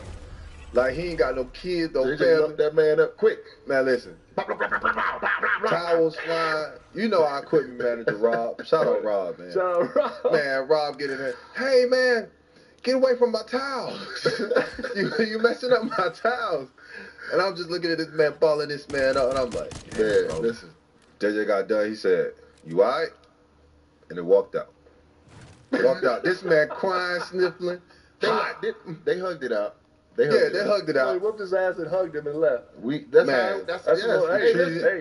turn to the show, OG. That's an OG way. That's real shit. Listen, first of all, we ain't calling nobody no bitches around here. We don't do that. Ain't no bitches in here, so we ain't gonna do that. And secondly, if the man say you got to see him, he want to hold you accountable.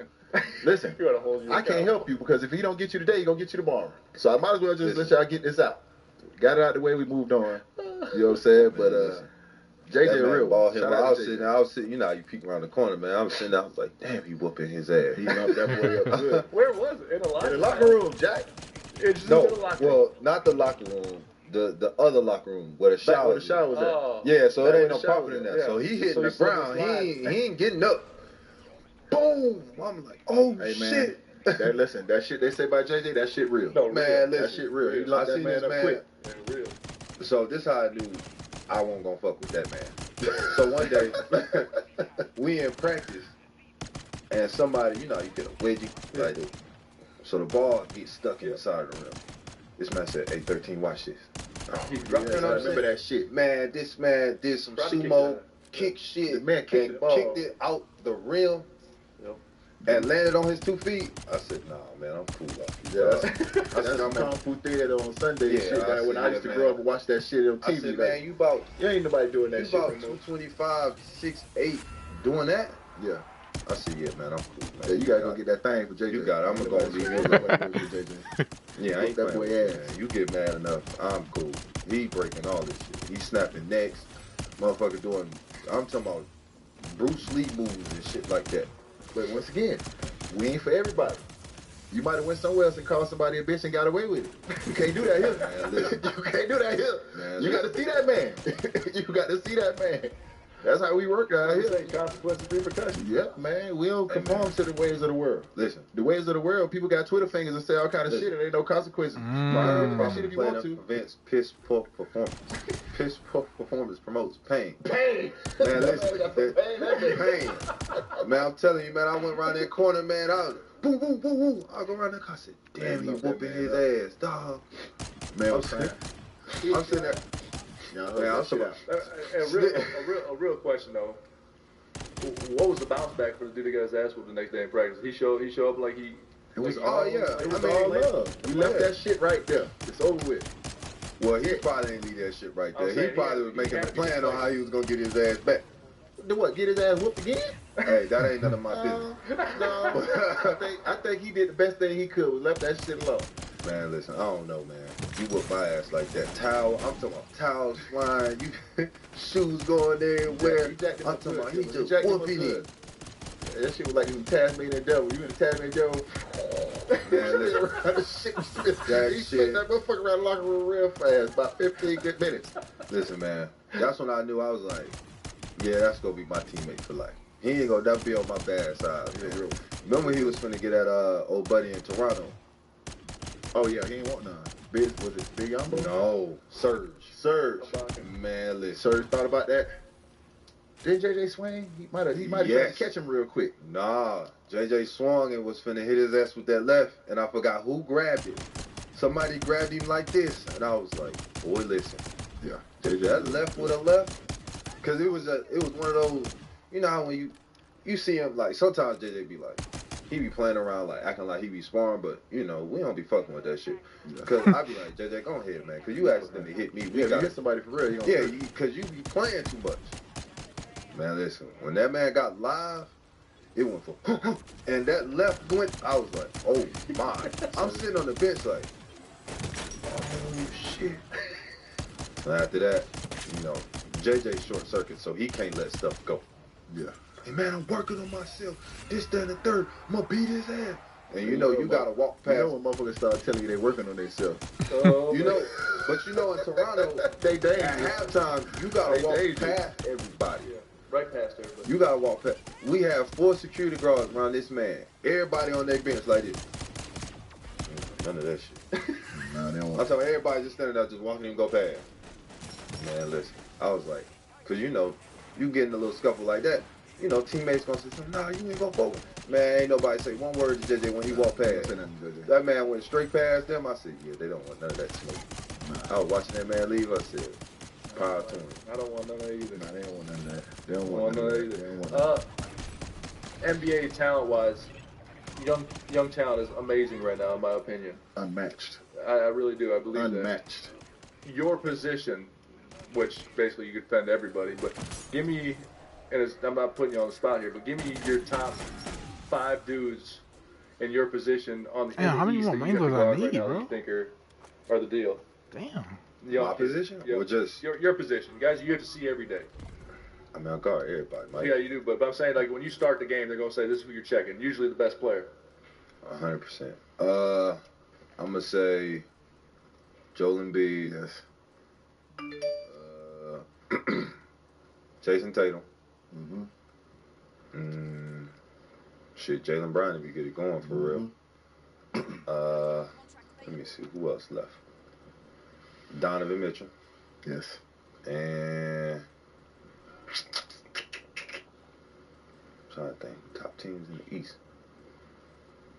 And I'm gonna say Dame and Giannis. Yeah. What's your game plan against Giannis? Don't tell him. You can tell him. It don't matter. Don't tell him. You gonna show strap up anybody. I ain't winning. Man, I just feel like it's mano a mano. That's effort. Because he got a motor. That's one thing I say about that. Like, he got a motor. It don't matter about all that skill and shit like that. He going downhill. That's all I can tell you. He's going downhill. So if you take that challenge, you got to make sure you a technician at it. Because he going that Euro and he'll fuck around and dunk your ass. Sure will. Left, right hand, all man, kinds of it shit. don't matter. So for me, man, I just think you gotta really be a technician and pay attention to the details. But yeah, have your foot on gas because it's coming. Man, listen. He is relentless with it, man. If he get that motherfucking transition and there's no help, there's a lot of people out here you gonna be put in the ring. Oh, for sure. That's a great match. That's a great matchup. Show bodies. I enjoy watching y'all compete against one another though. Yeah, That's a great matchup to watch. You know what I'm saying? Going back and forth, and what I'm saying? Watch y'all compete because both of y'all are dogs. I got to give him credit. He ain't with us, but he a dog. He go hard. He compete. He bring it every night. So I love to see that kind of competition, man. I don't, and the fact that we always end up having to see them somewhere along the line, it just adds to it. You know what I'm saying? It's a different era.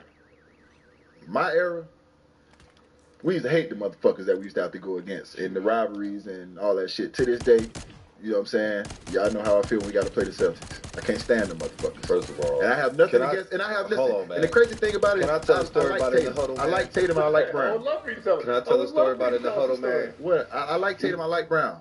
Nah, them not old this. motherfuckers, KG and Paul. I don't fuck with y'all. Y'all know there that. It go. It's cool. There it go. I don't fuck with y'all. Y'all know that. It's cool. I'm cool on that. Fuck that. The young generation, y'all can create your own beef and y'all can create your old whatever. The old motherfuckers, y'all already know. I see y'all in the grocery store. It's home. Yeah, that shit's crazy. And I don't care what aisle it is. It could be 7-Eleven around the motherfucking cheese dip. It's like whatever. All that shit getting flipped over. Man, listen. Listen. That's just how I feel. Like, and they understand that. I told them that. Like, they know that. I don't fuck with them people. So tell me the story, though. Man, I don't even know if I can tell this, man. God rest his soul, man. I don't even know I can tell this. So, man. What I did, man. Oh, no. Nah, dog, I gotta tell it at this point. Nah. So, dog, I'm gonna tell you. We gotta be told now. Nah, hell nah. I'm gonna say tell the story. Can I tell the story? Nah, man. I gotta tell it from my point of view. Man, you gonna get me canceled. You're gonna be canceled. Man, we in the East. Was the East Conference Finals?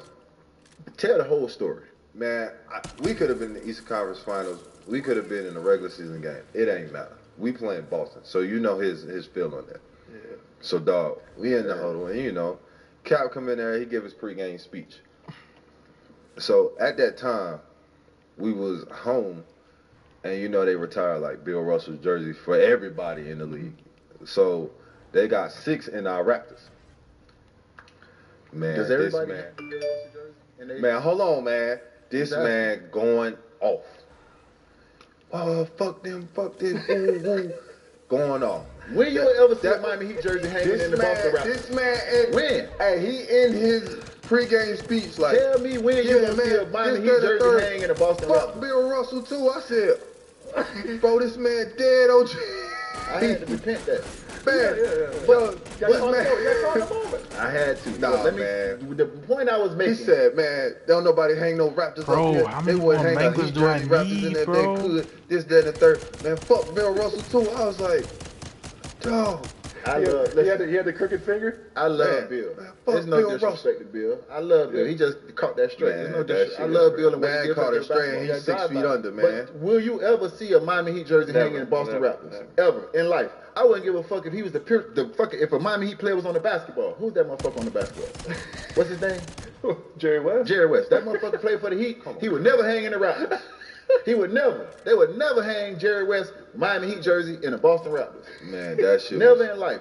Man, respect to Bill Russell. I love it. Why the fuck he got to hang in here?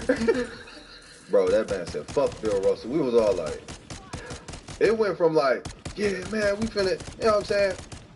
You know what I'm saying? It's the energy, it's the atmosphere. We at home. Did we win?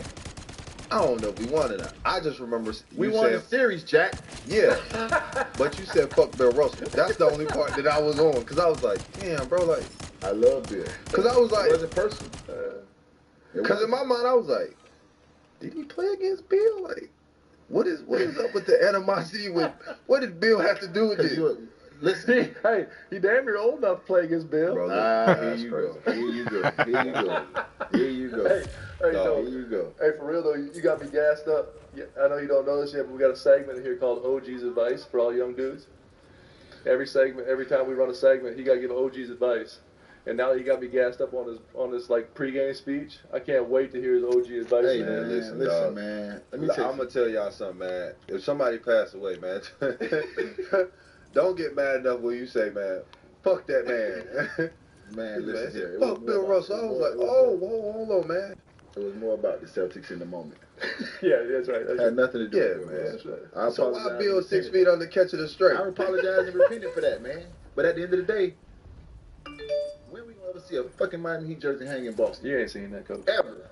Ever. Man, listen. You ain't seen that, coach. The shit they say out their mouth to us. The shit that come out them people mouth to us when we playing there. Man, listen. I might not take back what I said. Now that I think about it, the shit that they say to us. Bill had to go through it. Yeah, okay, cool. But still, I don't know how to pick and choose. If you on that side, you on that side. Man, that shit was crazy. You don't know how to man. pick and choose? I don't. I don't care what nobody say, man. Bro. The shit that come out them people, let me tell you something. When you walk in that arena, you got to arm yourself for war. You got to arm yourself, bro. Hate is being spewed on you, so you got to spew it back. That's the one thing, man, that I take away and I try to tell all these dudes when they go into it. Playing the NBA playoffs and making it deep in the NBA playoffs and doing it back-to-back years, and you play that same team over and over again, it's amazing the hatred that you get. Man. Like by game 5, 6, and 7, dog, you don't even want to see these. And that's just with them, because they've been going back and forth with the. That's what I'm saying. Boston, but imagine it started with us. That's what I'm saying. We saw that Indiana, that Boston, that Chicago. Yeah, shit was crazy. But I don't care what nobody say, man. That right there, I will forever tell that story. I mean, just the intensity of it, man. You know, you start getting mad when you start pointing. Bill Russell. I was like, that big long finger, get out. Man, listen, man. Like I said, I got to apologize. It wasn't about Bill. It was just about the rivalry and how I feel about the Celtics. But I will not take back my statement. You will never see a Miami Heat jersey or Miami Heat player hang in that fucking rap. Yeah, but you can't take back the other statement either. Bill done heard you now. Nah, he ain't heard me. Bill heard it. Yeah, Bill done heard you now. Me and Bill done made peace. Did you? That's good with that. I apologize for that. Man, you know, Bill I say, sometimes every now and then you say things you don't mean. I was in the moment trying to get everybody ready. I ain't mean that, but Bill gonna haunt your ass. That's what he gonna do. I don't believe in ghosts. That be y'all in that hotel in OKC sleeping in the same room and hiding and shit, talking about ghosts and shit. You believe that story about the ghosts in the hotel in OKC? I've heard of that. These young motherfuckers really scared of these ghosts. Man, listen. I don't play with that paranormal activity stuff. That ain't me. What you mean they are? They are. I don't play with that. You know what I told you? Spirits, none of that. A ghost got a better chance trying to wrestle an alligator. What you say? I was going to ask this question because I don't know where you're going with it. What are you going to do with a ghost, Coach? Well, whoop your ass with some holy water in the Bible. Yo, get up out of here, Jack. This ain't the room for you when I get to praying. This ain't the room for you. But you see how it just be random. It's just random. No, it's not. Because I'm like, how you supposed to whoop her? How you supposed to whoop a goat? It's a very good question. I don't give a damn who it is. I like myself. How about that? Ghost, person, dog, cat, bear, iguana, snake. You come in my room, it's me and you locked in that bitch, I'm coming out. I don't care who it is. I think that's a perfect time to say thanks, dog, for coming in. I don't care who it is. You come in my room, Jack, I'm betting on me. All day, every day, 7 days a week and twice on Sunday. You bet on yourself. You goddamn right. You goddamn right. Listen, I wasn't supposed to be here, killer. I had to bet on myself. 3 rings and lead rebound, I had to bet on myself. Motherfuckers ain't gave me a chance. They didn't want me here. Hey, I'm gonna give you this story about UD. So UD gets out of school and he goes and plays in China for a year. So he calls me up and says, hey, you pick me up at the airport when I get in. And this is a dead ass story, true story. So I go to pick him up. I literally drive by him twice. Oh, because he was fat. When I dropped him off, he was fat. When I picked him up, he was skinny. Yeah, exactly. I said, damn, what happened to you? I wasn't fat. I was fat as hell. No, you were big. Listen, when you grow up in the inner city, you eat what you got. No. You ain't got, listen, if First you ain't of all, got, man, if they ain't got you what was you there eat, for you 4 eat what they years and you was 280. Boy, I was eating 99-cent pork chop sandwiches. How nutritious you think that was? How nutritious you think that is?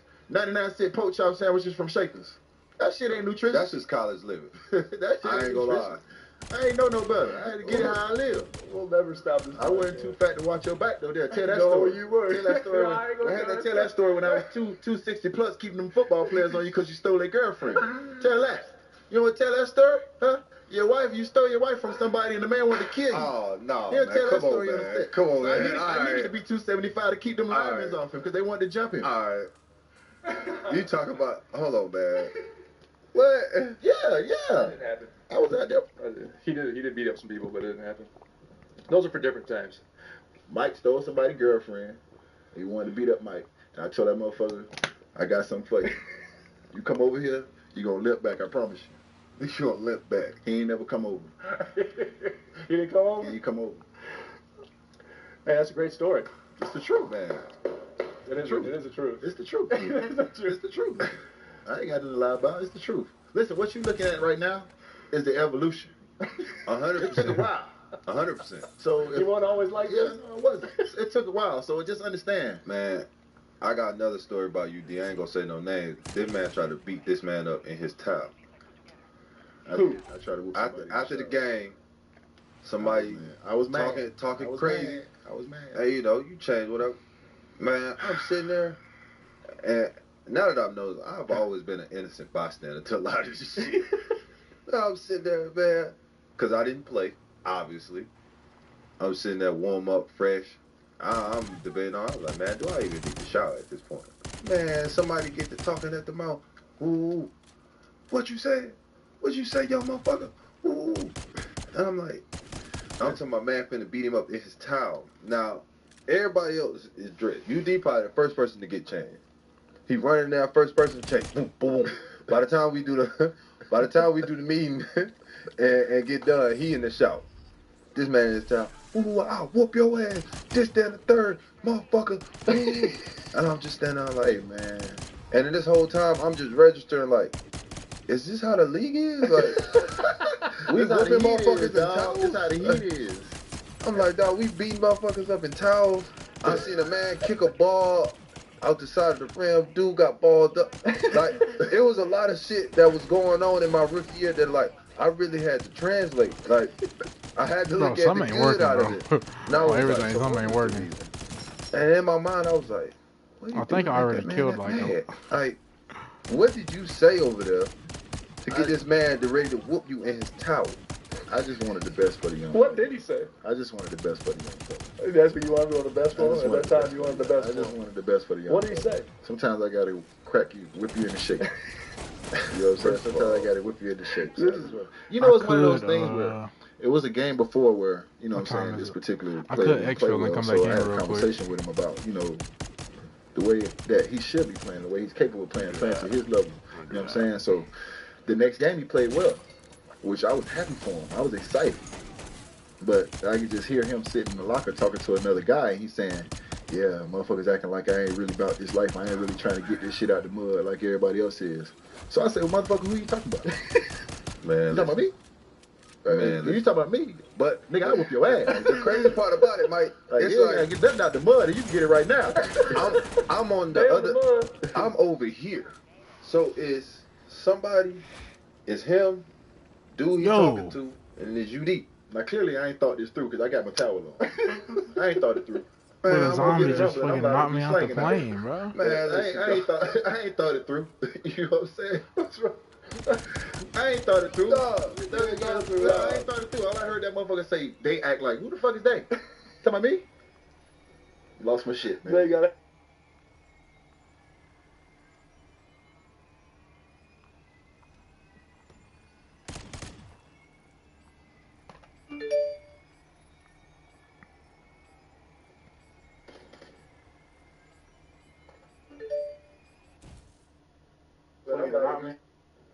Over here.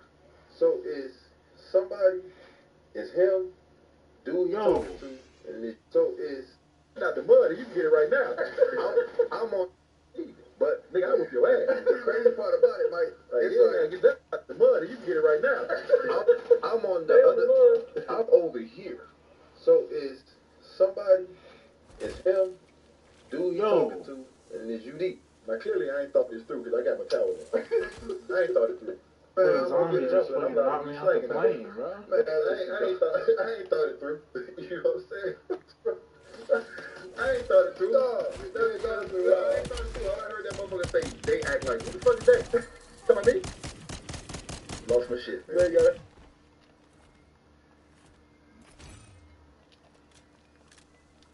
At least I got that done.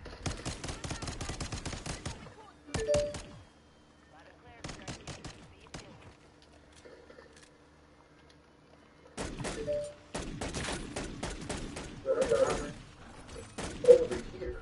So is somebody? Is him? Dude know? So is not the mud. You can get it right now. I'm on. But nigga, I whoop your ass. The crazy part about it, like, get that out the mud. You can get it right now. I'm on the other. I'm over here. So is somebody? Some shit, man. They gotta have a Man, name, listen. don't they? That's, you know, this man done stood up. The man ain't got on. First of all, you know, all NBA away teams floor ain't the best. This and man, they give it a full ass barefooted. towels be about the size of that piece of paper. Man, That's he about ain't the biggest give- the towel I had. Right Man, there. listen, he ain't give no fucks. It went straight from you talking about me to boom. Motherfuckers out there, 0 to 60. man, 0 to 60. Man. I'm talking about everybody trying to clear chairs out the way. Spo come running in there trying to see what's on. I'm looking at Spo like, you ain't finna help this man. Nah, he couldn't help. He couldn't help him. I wouldn't have been that bad that game. So by that time, I was like, man, dog, like, I gotta rethink a lot of shit as a rookie. I'm like, dog, like, That was your rookie year? You know what? all this is happening in my rookie Bam year. came in that transition where D Wade had just kind of left, and I was like the guy that had been there. You know what I'm saying? So I was the guy that kind of had to like set the standard and understand what the culture was about. I might have went a little too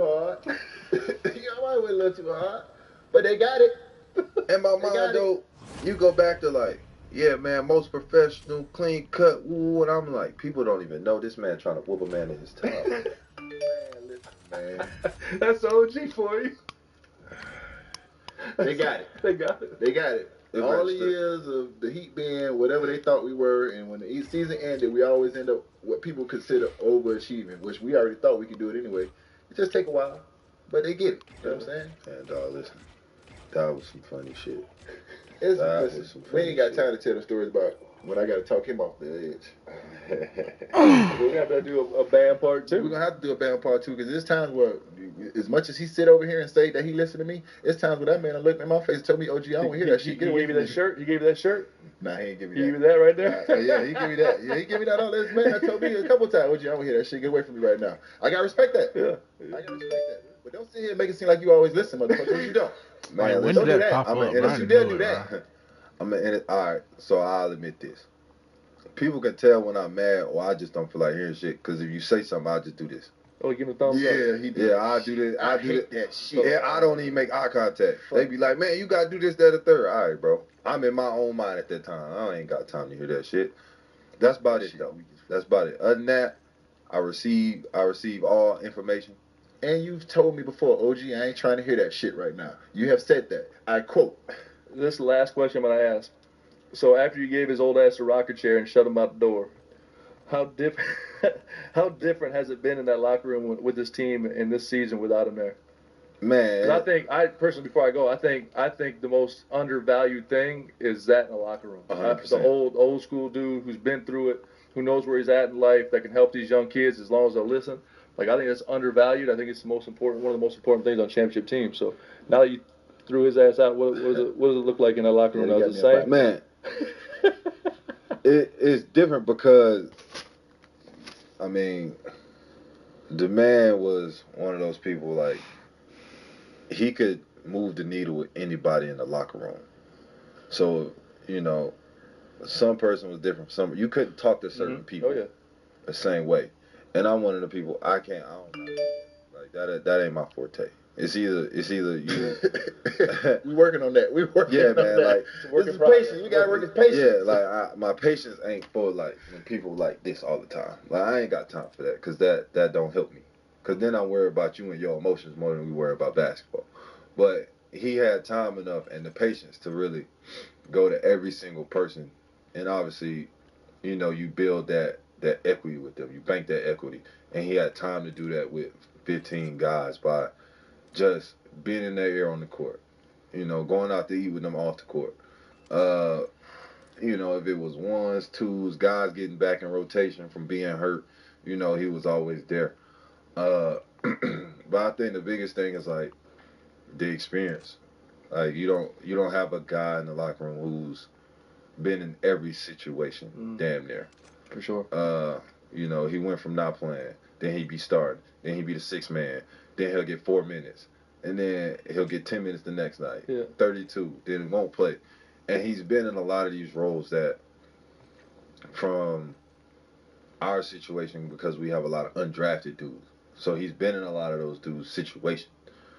And to see that every day, it was like, you're trying to teach him that it's somebody here that's made it from the undrafted pool, who's a 3-time champ, who has seen everything but the win in our league. And obviously he ready to fight at any point in time. we learned that. We checked this man in the game in Philly. This man poke a man in the eye. The man slumped me to the ground, bro. Man, the white man. Man, listen. Man, like, poked the man in the eye. I tried to poke his motherfucking eye. Man. I tried to poke that motherfucker. I tried to poke a hole to his brain. Motherfucker goes, listen, man, I don't play that much. So the first thing you want to do is when I get in the game is sling my old ass on the ground. What you want to do? Come on, man. I watch you do that shit every night to these young boys. Don't do that shit to me. And I thought about it. I say, man, goddamn, I'm playing good. I was playing good, too. I just got in. I'm making my shots and shit. Man. I'm doing my thing. Listen, man, I throw me on the ground. Damn. 0 to 100. And and it's funny because he'll start saying, like, I'm trying to work on myself, man. I ain't out here for the bullshit. Like, you know, I'm just trying to go in there and do my job. And it go from that to, man, you done damn near punched this man in his eye. Let me explain that. Can I explain that? I thought about it, letting the shit slide. But in my back of my mind, I know I always tell my guys, if you let somebody get away with it once, they're going to do it again. Oh, for sure. So I said I can't let him get away with it because my guy's watching. If I let this motherfucker get away with it once, he going to try it again. Yeah. Man. And I always know I tell them the same thing, so I had to stick to my word. The shit cost me a couple grand. It cost me a couple grand, but I had to stick to my word. I've never seen a man get ejected out of a game.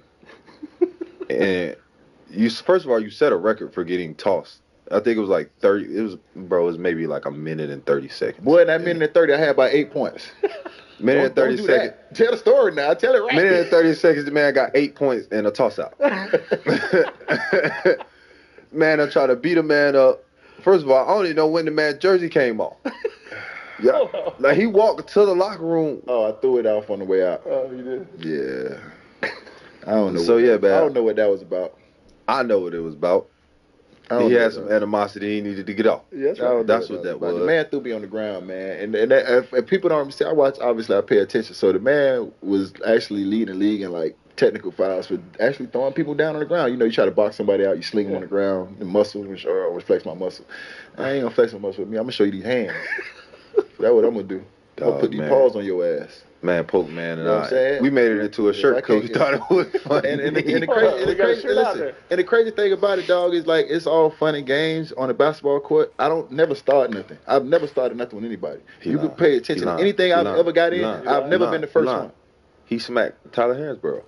He started that. That motherfucker damn near concussed D-Wade. Yeah, Tyler started that one. Yeah, then they gave each other 5. That's what fucked it up. When they fouled D-Wade and him and Lewis Munson gave each other 5. That's when I said, okay, I got something for their ass. But the game before that, they had just stitched me up. Nobody don't care about me, huh? They fucked my whole eye up. Nobody never tell that story. They always tell about when I hit his white ass. What about me? What about me? I ain't go that far. Listen, you don't have to. This is our show. You're right. You're right. You're right. If they don't like it, they can click on somebody else's shit. That's right. There's a lot of shit out there you can watch. Nothing better than this, though. Nah, it may not be better than this. Hey, man, listen, we can do this forever. We appreciate you coming in. For sure, though. Go handle business the rest of this year. Go get that defense player of the year, All-Star game. Man. Carry that number 13 with pride. You see what I'm saying? Defensive player of the year. That's right. Hey, you gonna get it. So we appreciate you, man, for real. For sure, dog. Championship expectations. That's it. All that good shit. What you got, Kevin? That's it. It's a wrap, man. Appreciate you coming in, man. Thank you. Appreciate it.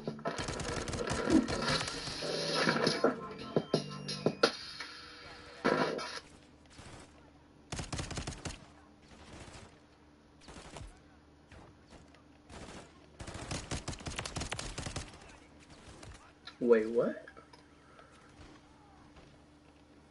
Wait, what? Hold on, wait. Child, what? The fuck?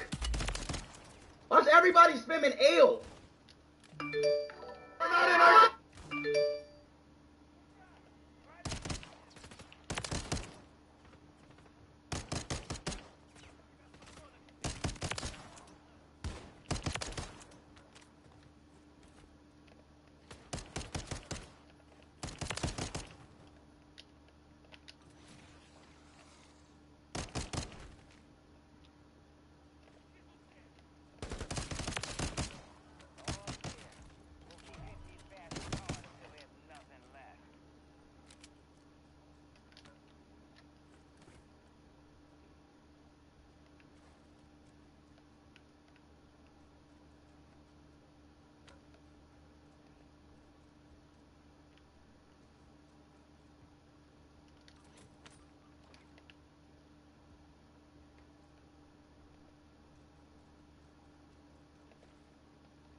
located. Let's move.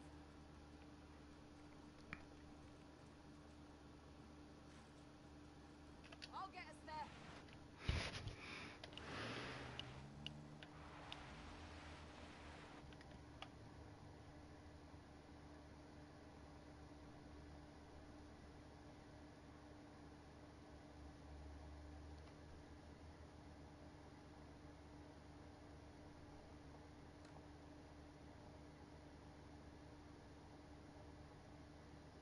No, John not playing, bro.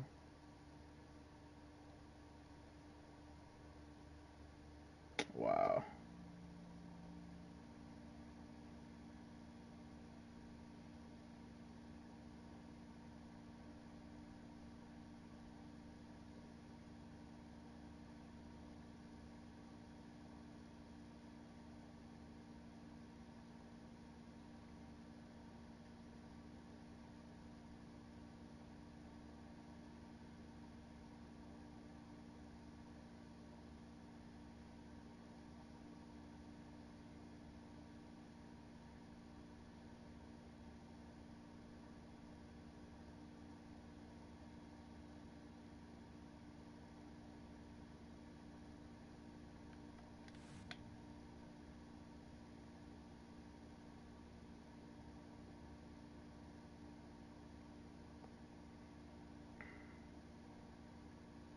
Here in Myrtle Beach, South Carolina. All right, Trey, still a lot to come here over the next couple of days here in Myrtle Beach. The high school championships and college championships continue. Yeah, tomorrow's going to be great just to see the high school and college championships all get wrapped up. Especially excited for that collegiate singles championship. Like I said, every single time we've had a collegiate singles champion, that player has gone on to become an ACL pro, with the exception of last year. But last year's champion we get to maybe see again tomorrow.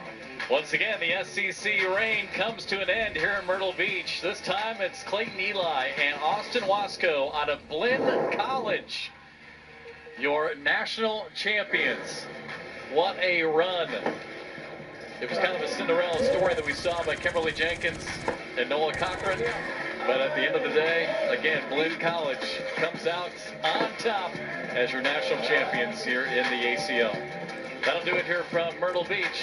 For Trey Reiner, Michelle Thompson, our entire ESPN crew, I'm Jeff McCarriger saying thanks for watching and good night here from South Carolina. Welcome to conference play as you're watching the Pac-12 on ESPN in the Pacific Northwest tonight to get Pac-12 conference play going. The Oregon Ducks are off to a good start despite all the injuries. Hosting the USC Trojans, one of the more talented teams in college basketball, along with the Hall of Famer, Bill Walton, Roxy Bernstein with you. Conference play, Bill. Here we go. We're in Oregon. This is the Conference of Champions. What more could you ask for? A raucous crowd here at Matthew Knight Arena. USC coming in with so much talent. There is no time to lose right now because we are on our way to the promised land and beyond. But with USC, they've got an incredible roster of players right now led by their freshman star, Isaiah Collier. And potentially could be the #1 pick in the NBA draft next Well, it's a little early for that, to be making that pick. Are you picking? But Isaiah Collier's got everything going for him. He can score, he can lead, he can rebound, he can defend. What more would you want? Other than winning every single game, they've already lost 5 games this year, a staggering number for a team with this much talent. He gets to the free throw line on a constant basis. What an imagination, what a creator. For the Oregon Ducks here, a new face, but not from very far away. West Linn, Oregon, right there in Oregon City Falls. West Linn High School, the same high school that gave us Peyton Pritchard. Jackson Shellstad, beautiful player, graceful as can be, floats, flies over the court, plays a lot bigger than his listed height of 6 foot. Skilled, talented, creative, everything on the line right here, Roxy. We are the luckiest people in the world. Courtside, deep in the woods, Kilkenny floor, and we're underway with the Conference of Champions one more time. Here we go. And Isaiah Collier brings it across for USC. And the Trojans, who've won 4 of their last 5 Pac-12 openers, trying to keep that going. And they've had Oregon's number recently as USC has won 7 of the last 11 for the Ducks. Bro, what the fuck is that court, And a bro? travel of DJ Rodman and a turnover committed Oregon by always USC, trying to be which has been a swaggy. problem for the Trojans in the early going. Great rivalry here, USC and Oregon. Fierce coaching. Andy Enfield, his 11th year, Dana Holman, 14th year, Tad Boyle, the longest tenured coach in the Conference of Champions. Turnovers in offense has been the real challenge for these Trojans who have 5 games to have lost so far. I mean, they were all good teams that they went down to. Illinois, Irvine, Long Beach, Auburn, Gonzaga, Oklahoma. Those are all real solid programs. The injuries that Oregon has dealt with in the early part of the season. Still no N'Faly Dante, Nate Biddle. N'Faly Dante played 1 game, had a monster game. But he's getting closer. They're hoping the next Whoa, couple whoa, of whoa, weeks whoa, they'll whoa, get whoa, him whoa, back. whoa. And now you're starting to sound like Dr. Ice already. I'm just repeating what the Oregon coaches told me. Roxy, you'll learn soon enough. We're all day to day. And I'm here in Eugene, Oregon with the Hall of Famer Bill Walton. Oregon, what a beautiful place. Kobe Johnson off on the 3. And the rebound run down by Vincent Iwuchukwu. It would help the Trojans' cause if Kobe Johnson would start making shots from the perimeter. DJ Rodman misses from the corner. The rebound, Brennan Rigsby for the Ducks. They're wearing gray for the first time this year. But you could say that about every player on the Trojans. If shots go down, it would help. Yeah. Well, Boogie Ellis has had no problem putting in the basket, averaging almost 20 points per game. Everybody looks a lot better. Beautiful post-entry pass. Oh, ripped away. Kobe Johnson to steal. 2 defensive gems for Kobe already. And a beautiful pass to DJ Rodman. This USC team has as much talent as any team in all of college basketball. They look like an NBA team when they come through the doors. Terrific. You make plays like that, Kobe Johnson, defensive stalwart, transition opportunities. Hey, Kuznar is really passing. I'm not even supposed to be doing this, bro. And one for Mohamedou Diawara. The transfer from Stetson and draws the foul on Vincent Iwuchukwu, and 1 for Diawara. Mo Diawara, who was projected to be the 3rd string center, now he's the starting center with the injuries to N'Faly Dante and Nate Biddle. And Nate Biddle's got a long road back with the fractured navicular bone, the surgery on there, his pin back. Down of his cast right now, still wearing a splint. But Mo Diawara, huge responsibility. Nate Biddle just, he's got the keep on ducking shirt. Yeah, we're ready. I got one of those. You got one? Yeah. When are you going to put it on? I'm going to promise you, Roxy, right here now, I'm not going to change my shirt here at the center court. You've done it before. And I learned my lesson. And so did America.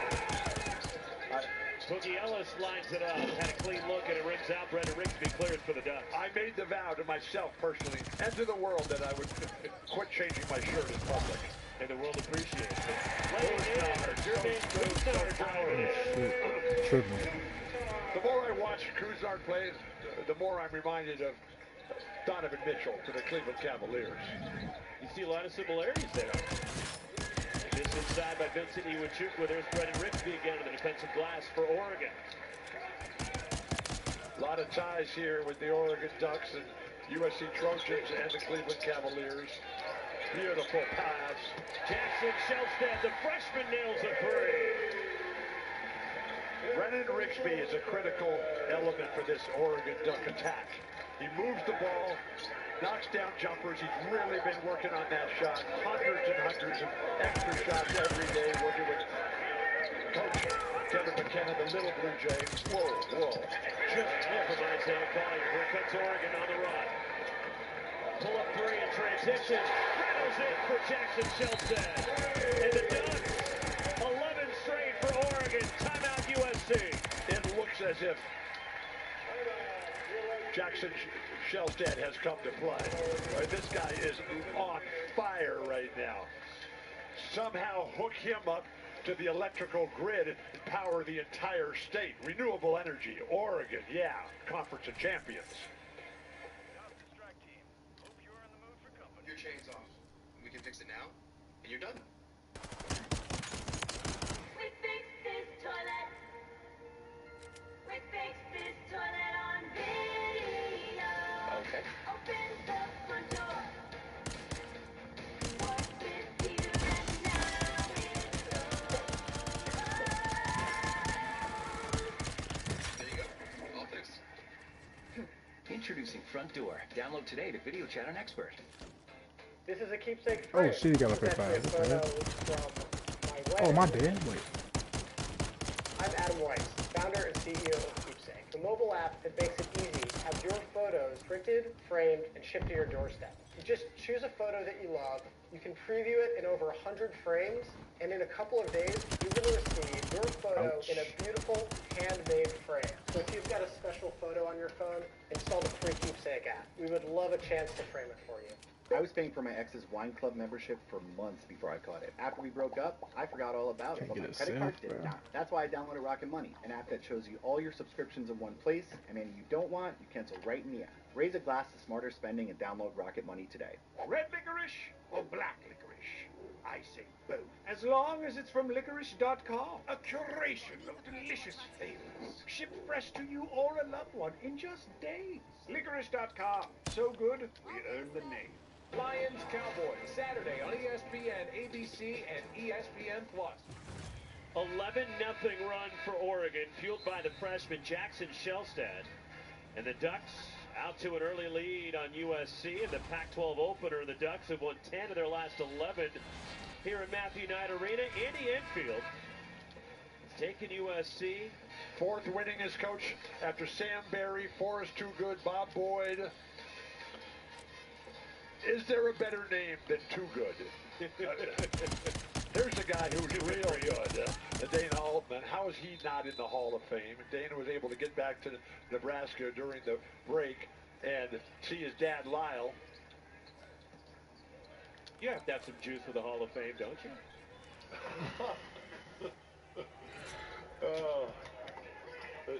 You need to think again. Or maybe for the first time. Well, I didn't think before showing up to work with you. Here's Boogie Ellis. Shot clock rolling down on USC. Isaiah Collier. And it's deflected, loose. And that will be a shot clock violation. USC a turnover. Never forget, Roxy, that life is a series of choices.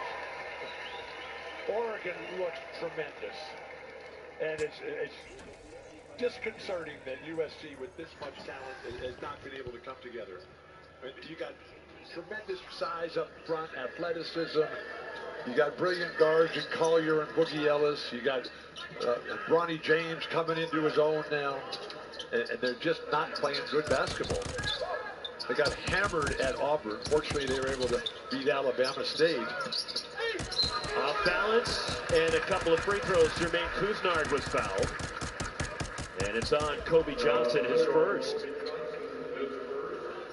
2 shots for Couisnard, coming off a season-high 27 as they beat Kent State last Thursday in their final non-conference game before Christmas. How about a quick happy birthday to Denzel Washington? It's today. Today. I was watching. An incredible star in everything he's ever done, and he loves basketball. I was watching the Equalizer 3 on the plane the other day. You are the equalizer. Well, somebody's got to try to keep you in check. As Bronny James checks in for USC. Weren't you just in Hawaii? I was. How was that trip? Awesome. No Hawaiian problem? Airlines Diamond Head Classic was fantastic.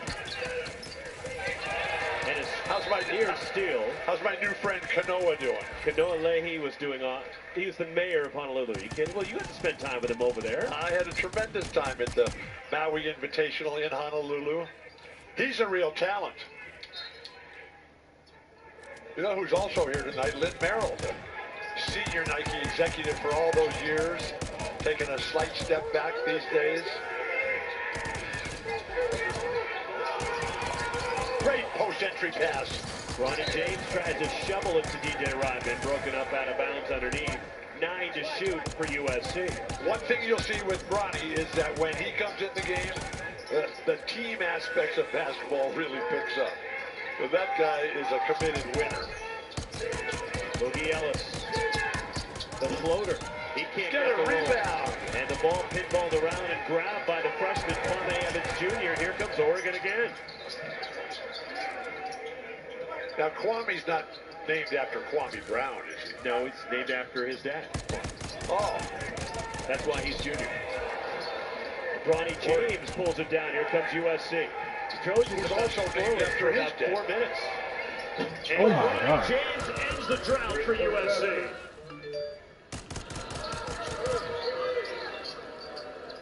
Bronny James off the bench. Well, you've got 2 guys on this Trojans team that have serious medical conditions. They've been remedied by the miracles of modern medicine. Vince the Prince and Bronny. Tough shot falls off for Brennan Rigsby. And it's grabbed by Kobe Johnson. Here come the Trojans. DJ Rodman transition 3 and back-to-back threes for USC and pulled in with a 4. Beautiful pace by the Trojans right there. What a staff that they've got to lead them to the promised land. I mean, you've got Andy Enfield. Yeah, sure, he's terrific. But Capco, Aaron Boldley, Jay Morris, Desmond Farmer, 5th leading scorer in the history of the program. Oh, now that's a foul. And a hard foul knocks Mohamedou Diawara to the deck, and it's on Joshua Morgan of USC. Joshua Morgan, a top shot blocker in the Conference of Champions here, but with the transition opportunity, just stepping right in. On the other side of the court, flip-flop. The common denominator there, Kobe Johnson in the middle with the ball, passing the ball to somebody who's stepping on to make the play. And when the Trojans play like that, they start looking like Florida Atlantic, who I witnessed over the weekend play one of the great games ever. Were you there in Las Vegas? No, I've got a television. Oh. And a computer. Do you really? Yes. And a cell phone. And they work? As long as Lori's nearby. One more for Mohamedou Diawara. So, have you ever been to DeLand, Florida? I've never been to DeLand, Florida. How do you know it's DeLand instead of DeLand? I'm trusting the people that are local to the area when they call it DeLand. I'm going with what they say. I'm trusting the pronunciation guide on Google. DeLand, the home of Stetson University. Stagger Lee was before. Give me the hat. Hand him his hat. Well, Stetson is the hat. I got that. Glad that you're aboard. I caught on to what you did. When? Just now. It's the only time. Beautiful. And a Shell stab to the basket. And the block. Send it. Arrington Page denies. And he was a high school teammate of Isaiah Collier, but stepping on the sideline before Boogie Ellis shot the 3, USC a giveaway. But that pace for USC, you love that. You want that. When you have the more athletic team, you have the deeper team, and the other team is missing their 2 7-foot stars up front. Get the ball going, pound it inside, push the pace, wear down the Ducks. But the Ducks, with their fantastic strength and conditioning coach, Cliff Spiller, wow, and then longtime trainer Clay Jameson, keeping everybody as healthy as they possibly can. Whoa, he's right-handed. And a foul committed by USC. Knocked the deck was Jadrian Tracy. Why would you pressure somebody on the perimeter, Jadrian Tracy, who hasn't made a shot from out there yet? And then, why would you let him drive to his right hand? Huh. Up the inbound, down the lane, and lamp missed by Kwame Evans Jr. The only left-hander in this ball game here. Beautiful push of the ball by Bronny. Stepping into a 3, way off from Kobe Johnson. Just missed. Watch your face. Get the hands up. Eshawn Bartholomew returning for Oregon tonight. He's missed the last couple of games with an ankle injury. Hario Oquendo. Between Oquendo and Kusnar, you've got 2 guys who look exactly like Donovan Mitchell and are not afraid to put it up either. Ronnie James the rebound for USC. Josiah Sellers in the game. Strong outside presence for USC. Deflected out. The Trojans. That is their 5th turnover. So Andy Enfield all day in practice. No turnovers, make a shot. Right now, though, we're in the majestic Oregon wilderness here, trying to find our way to the promised land. Walton's World is next. Riding on the rivers of life. This holiday season, give your family the gift that keeps on going. Her very own Energizer Bunny? Energizer Ultimate Lithium. The #1 longest lasting AA battery. Everything in moderation. Except for popcorn. Popcorn doesn't count. Skinny Pop. Enjoy endlessly. Treat yourself to the gifts you really wanted. With up to 40% off store-wide while there's still time. Ring in the new year. With Zales. Right now, get a free footlong at Subway. Like the new Daily Heroes. Buy 1 footlong in the app, get 1 free. It's a pretty big deal. Kinda like me. Order in the Subway app today. Hi. I'll have the avocado toast, minus the avocado. So, toast. Yeah. Everything is so expensive.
Just can't figure out. Boogie Ellis figures it out with a shot clock at 1. First points for Boogie Ellis tonight. And Bronny to the bench right now. He's going to still play limited minutes. Miss from Keyshawn Bartholomew. The rebound grabbed by Arrington Page. Over the top. Great defense. Jadrian Tracy to steal for the Ducks. Boy, imagine how good this Duck team would be if Infale Dante and Nate Biddle were both playing. That's a top 15 team in the country. Let it fly, KJ. 19-10 Oregon. And the first points for the freshman, who's just a 23% three-point shooter on the season. Yeah, but the last one went in. Please, try to find the bright side of the road. He's 1 for his last one. You happy? But now I am happy. I'd run another one for him. The guy's playing fantastic. Here you are bringing up the fact that he shoots 23%. Please. And there he is stealing the basketball. College basketball, man. We're trying to enable and empower people. And it's not just Biddle and Dante that Oregon's missing, but Mookie Cook has yet to play. He's a good player. I saw him in practice today. Jermaine Couisnard missing from deep. And the rebound, there's Kwame Evans Jr. hustling. So the two freshmen, KJ and Shellstad, have been the best players in this game so far. J3 and Tracy rips out a three, and Boogie Ellis the rebound. Good pace, good rhythm, but if you're Oregon, you've got to get on that offensive glass. Because you're not going to win a power game against USC. Plus, Oregon also missing Jesse Zarzuela. Yeah, Jesse, he's gone. Out for the foot surgery. Tough spacing here for the Ducks. Mario Oquindo will get to the line for the Ducks. The foul, the second on Joshua Morgan.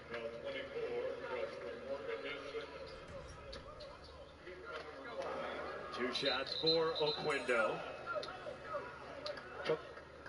These Oregon Ducks, they have two players that went to the same junior college, Southwest Florida Community College, but at different times. Who are the... One more for Oquindo. Tomorrow night on ESPN2, a good West Coast doubleheader for you. Yeah. We start at 9 Eastern at the Kennel. Number 13, Gonzaga, hosting the Aztecs from San Diego Are you going to watch that one? Yes, I will be watching that one. I'll have a very good seat for that one, in case you want to know. Then Arizona State and Stanford following that. On the far, Bobby Hurley and the Sun Devils take on Jared Haas's Cardinals. Great history between those two outstanding programs. Kobe Johnson missing a turnaround. J3 and Tracy clears for Oregon. Who's the greatest junior college transfer in the history of NCAA basketball? You may have stumped me with this one. I could think of some guys, but I don't necessarily think they're the best. Sidney Wicks, Artis Gilmore, Spencer Haywood. Larry Johnson? Larry Johnson was a JC start. Three-pointer short from Cario Oquindo. Shellstad is superb. Bronny James with the steal. Ahead for Isaiah Collier. And Collier is fouled and will get to the line. Two shots for Collier. Chris Capco up off the bench. Now, there is a embodiment of positive mental attitude. Isaiah Collier at the line. First foul on Jackson Shellstad. And Collier. Don't let him foul out. 69% from the line so far for the freshman. So who told you that Isaiah was going to be the #1 pick in the draft? There's a lot of people that feel it could be. Our come on, draft analyst, Johnny Gavoni at ESPN. You can't just have anonymous, faceless people. No, I just mentioned somebody. Okay. Who? Jonathan Gavoni. Yes, Jonathan Gavoni, who's our draft expert at ESPN. I thought it was Biancardi. He is the recruiting expert. Here are the rankings, and this is what the NBA scouts. Size and strength is an A. Yeah. Handling and passing, that's an A. Decision making, C, that's the turnovers. But what a fine young man. Had a chance to spend some time with him. His current favorite players watching right now are John Morant and Anthony Edwards. Are you going to give us your own grading scale of Isaiah Collier after the game? Depends on how much he plays. USC in a zone here. Don't let other people get your kicks for you, Rocky. No, I want to get your opinion on it. Okay. No, I watch a lot of USC basketball. They are super fun to watch.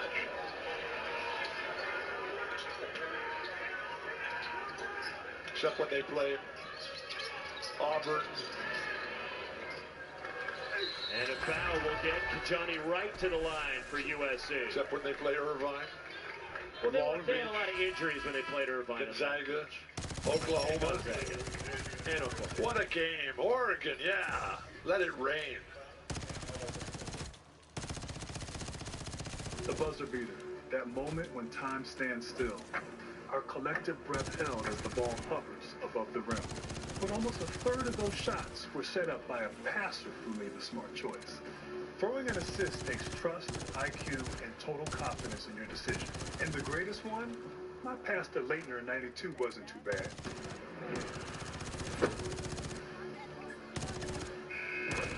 Charmin, the smart choice in tires. What does it mean to be mighty? Sometimes it's found through perseverance or charting a new course.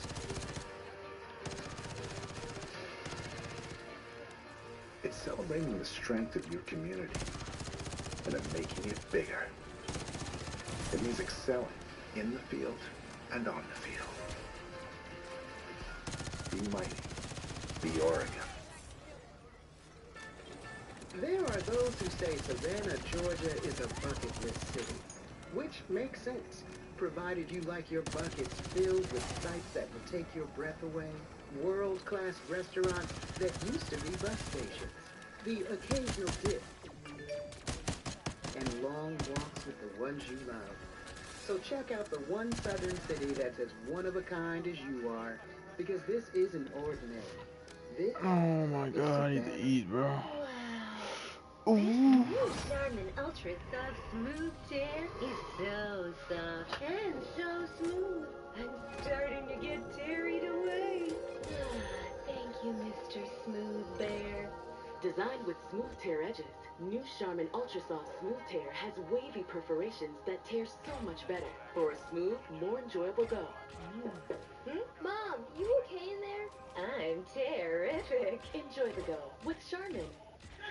9-point lead for Oregon, 7:44 to go in this opening game of the Pac-12 at Matthew Knight Arena in Eugene with Bill Walton, Roxy Bernstein with him. We talked about Isaiah Collier, was the #1 overall recruit for USC men's basketball.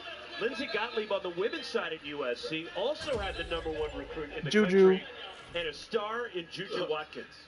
She's more than a star. Six times already she's been Pac-12 Freshman of the Week. She's the future of women's basketball, I mean, which right now is dominated by Caitlin Clark and Angel Reese. And she's the #2 scorer in the country to Caitlin. Well, Juju is fantastic, and USC is playing at UCLA on Saturday, and they announced today that Pauley Pavilion is sold out for that game. Both teams are undefeated. And that is remarkable. UCLA ranked #2. USC #6 coming in, and it's just going to be incredible because when you look at the history, USC is the third most successful athletic department in the history of intercollegiate athletics. Just missed there for Kajani Wright. USC has the second most basketball Hall of Famers of any school anywhere. Kansas a clear #1, but USC #2.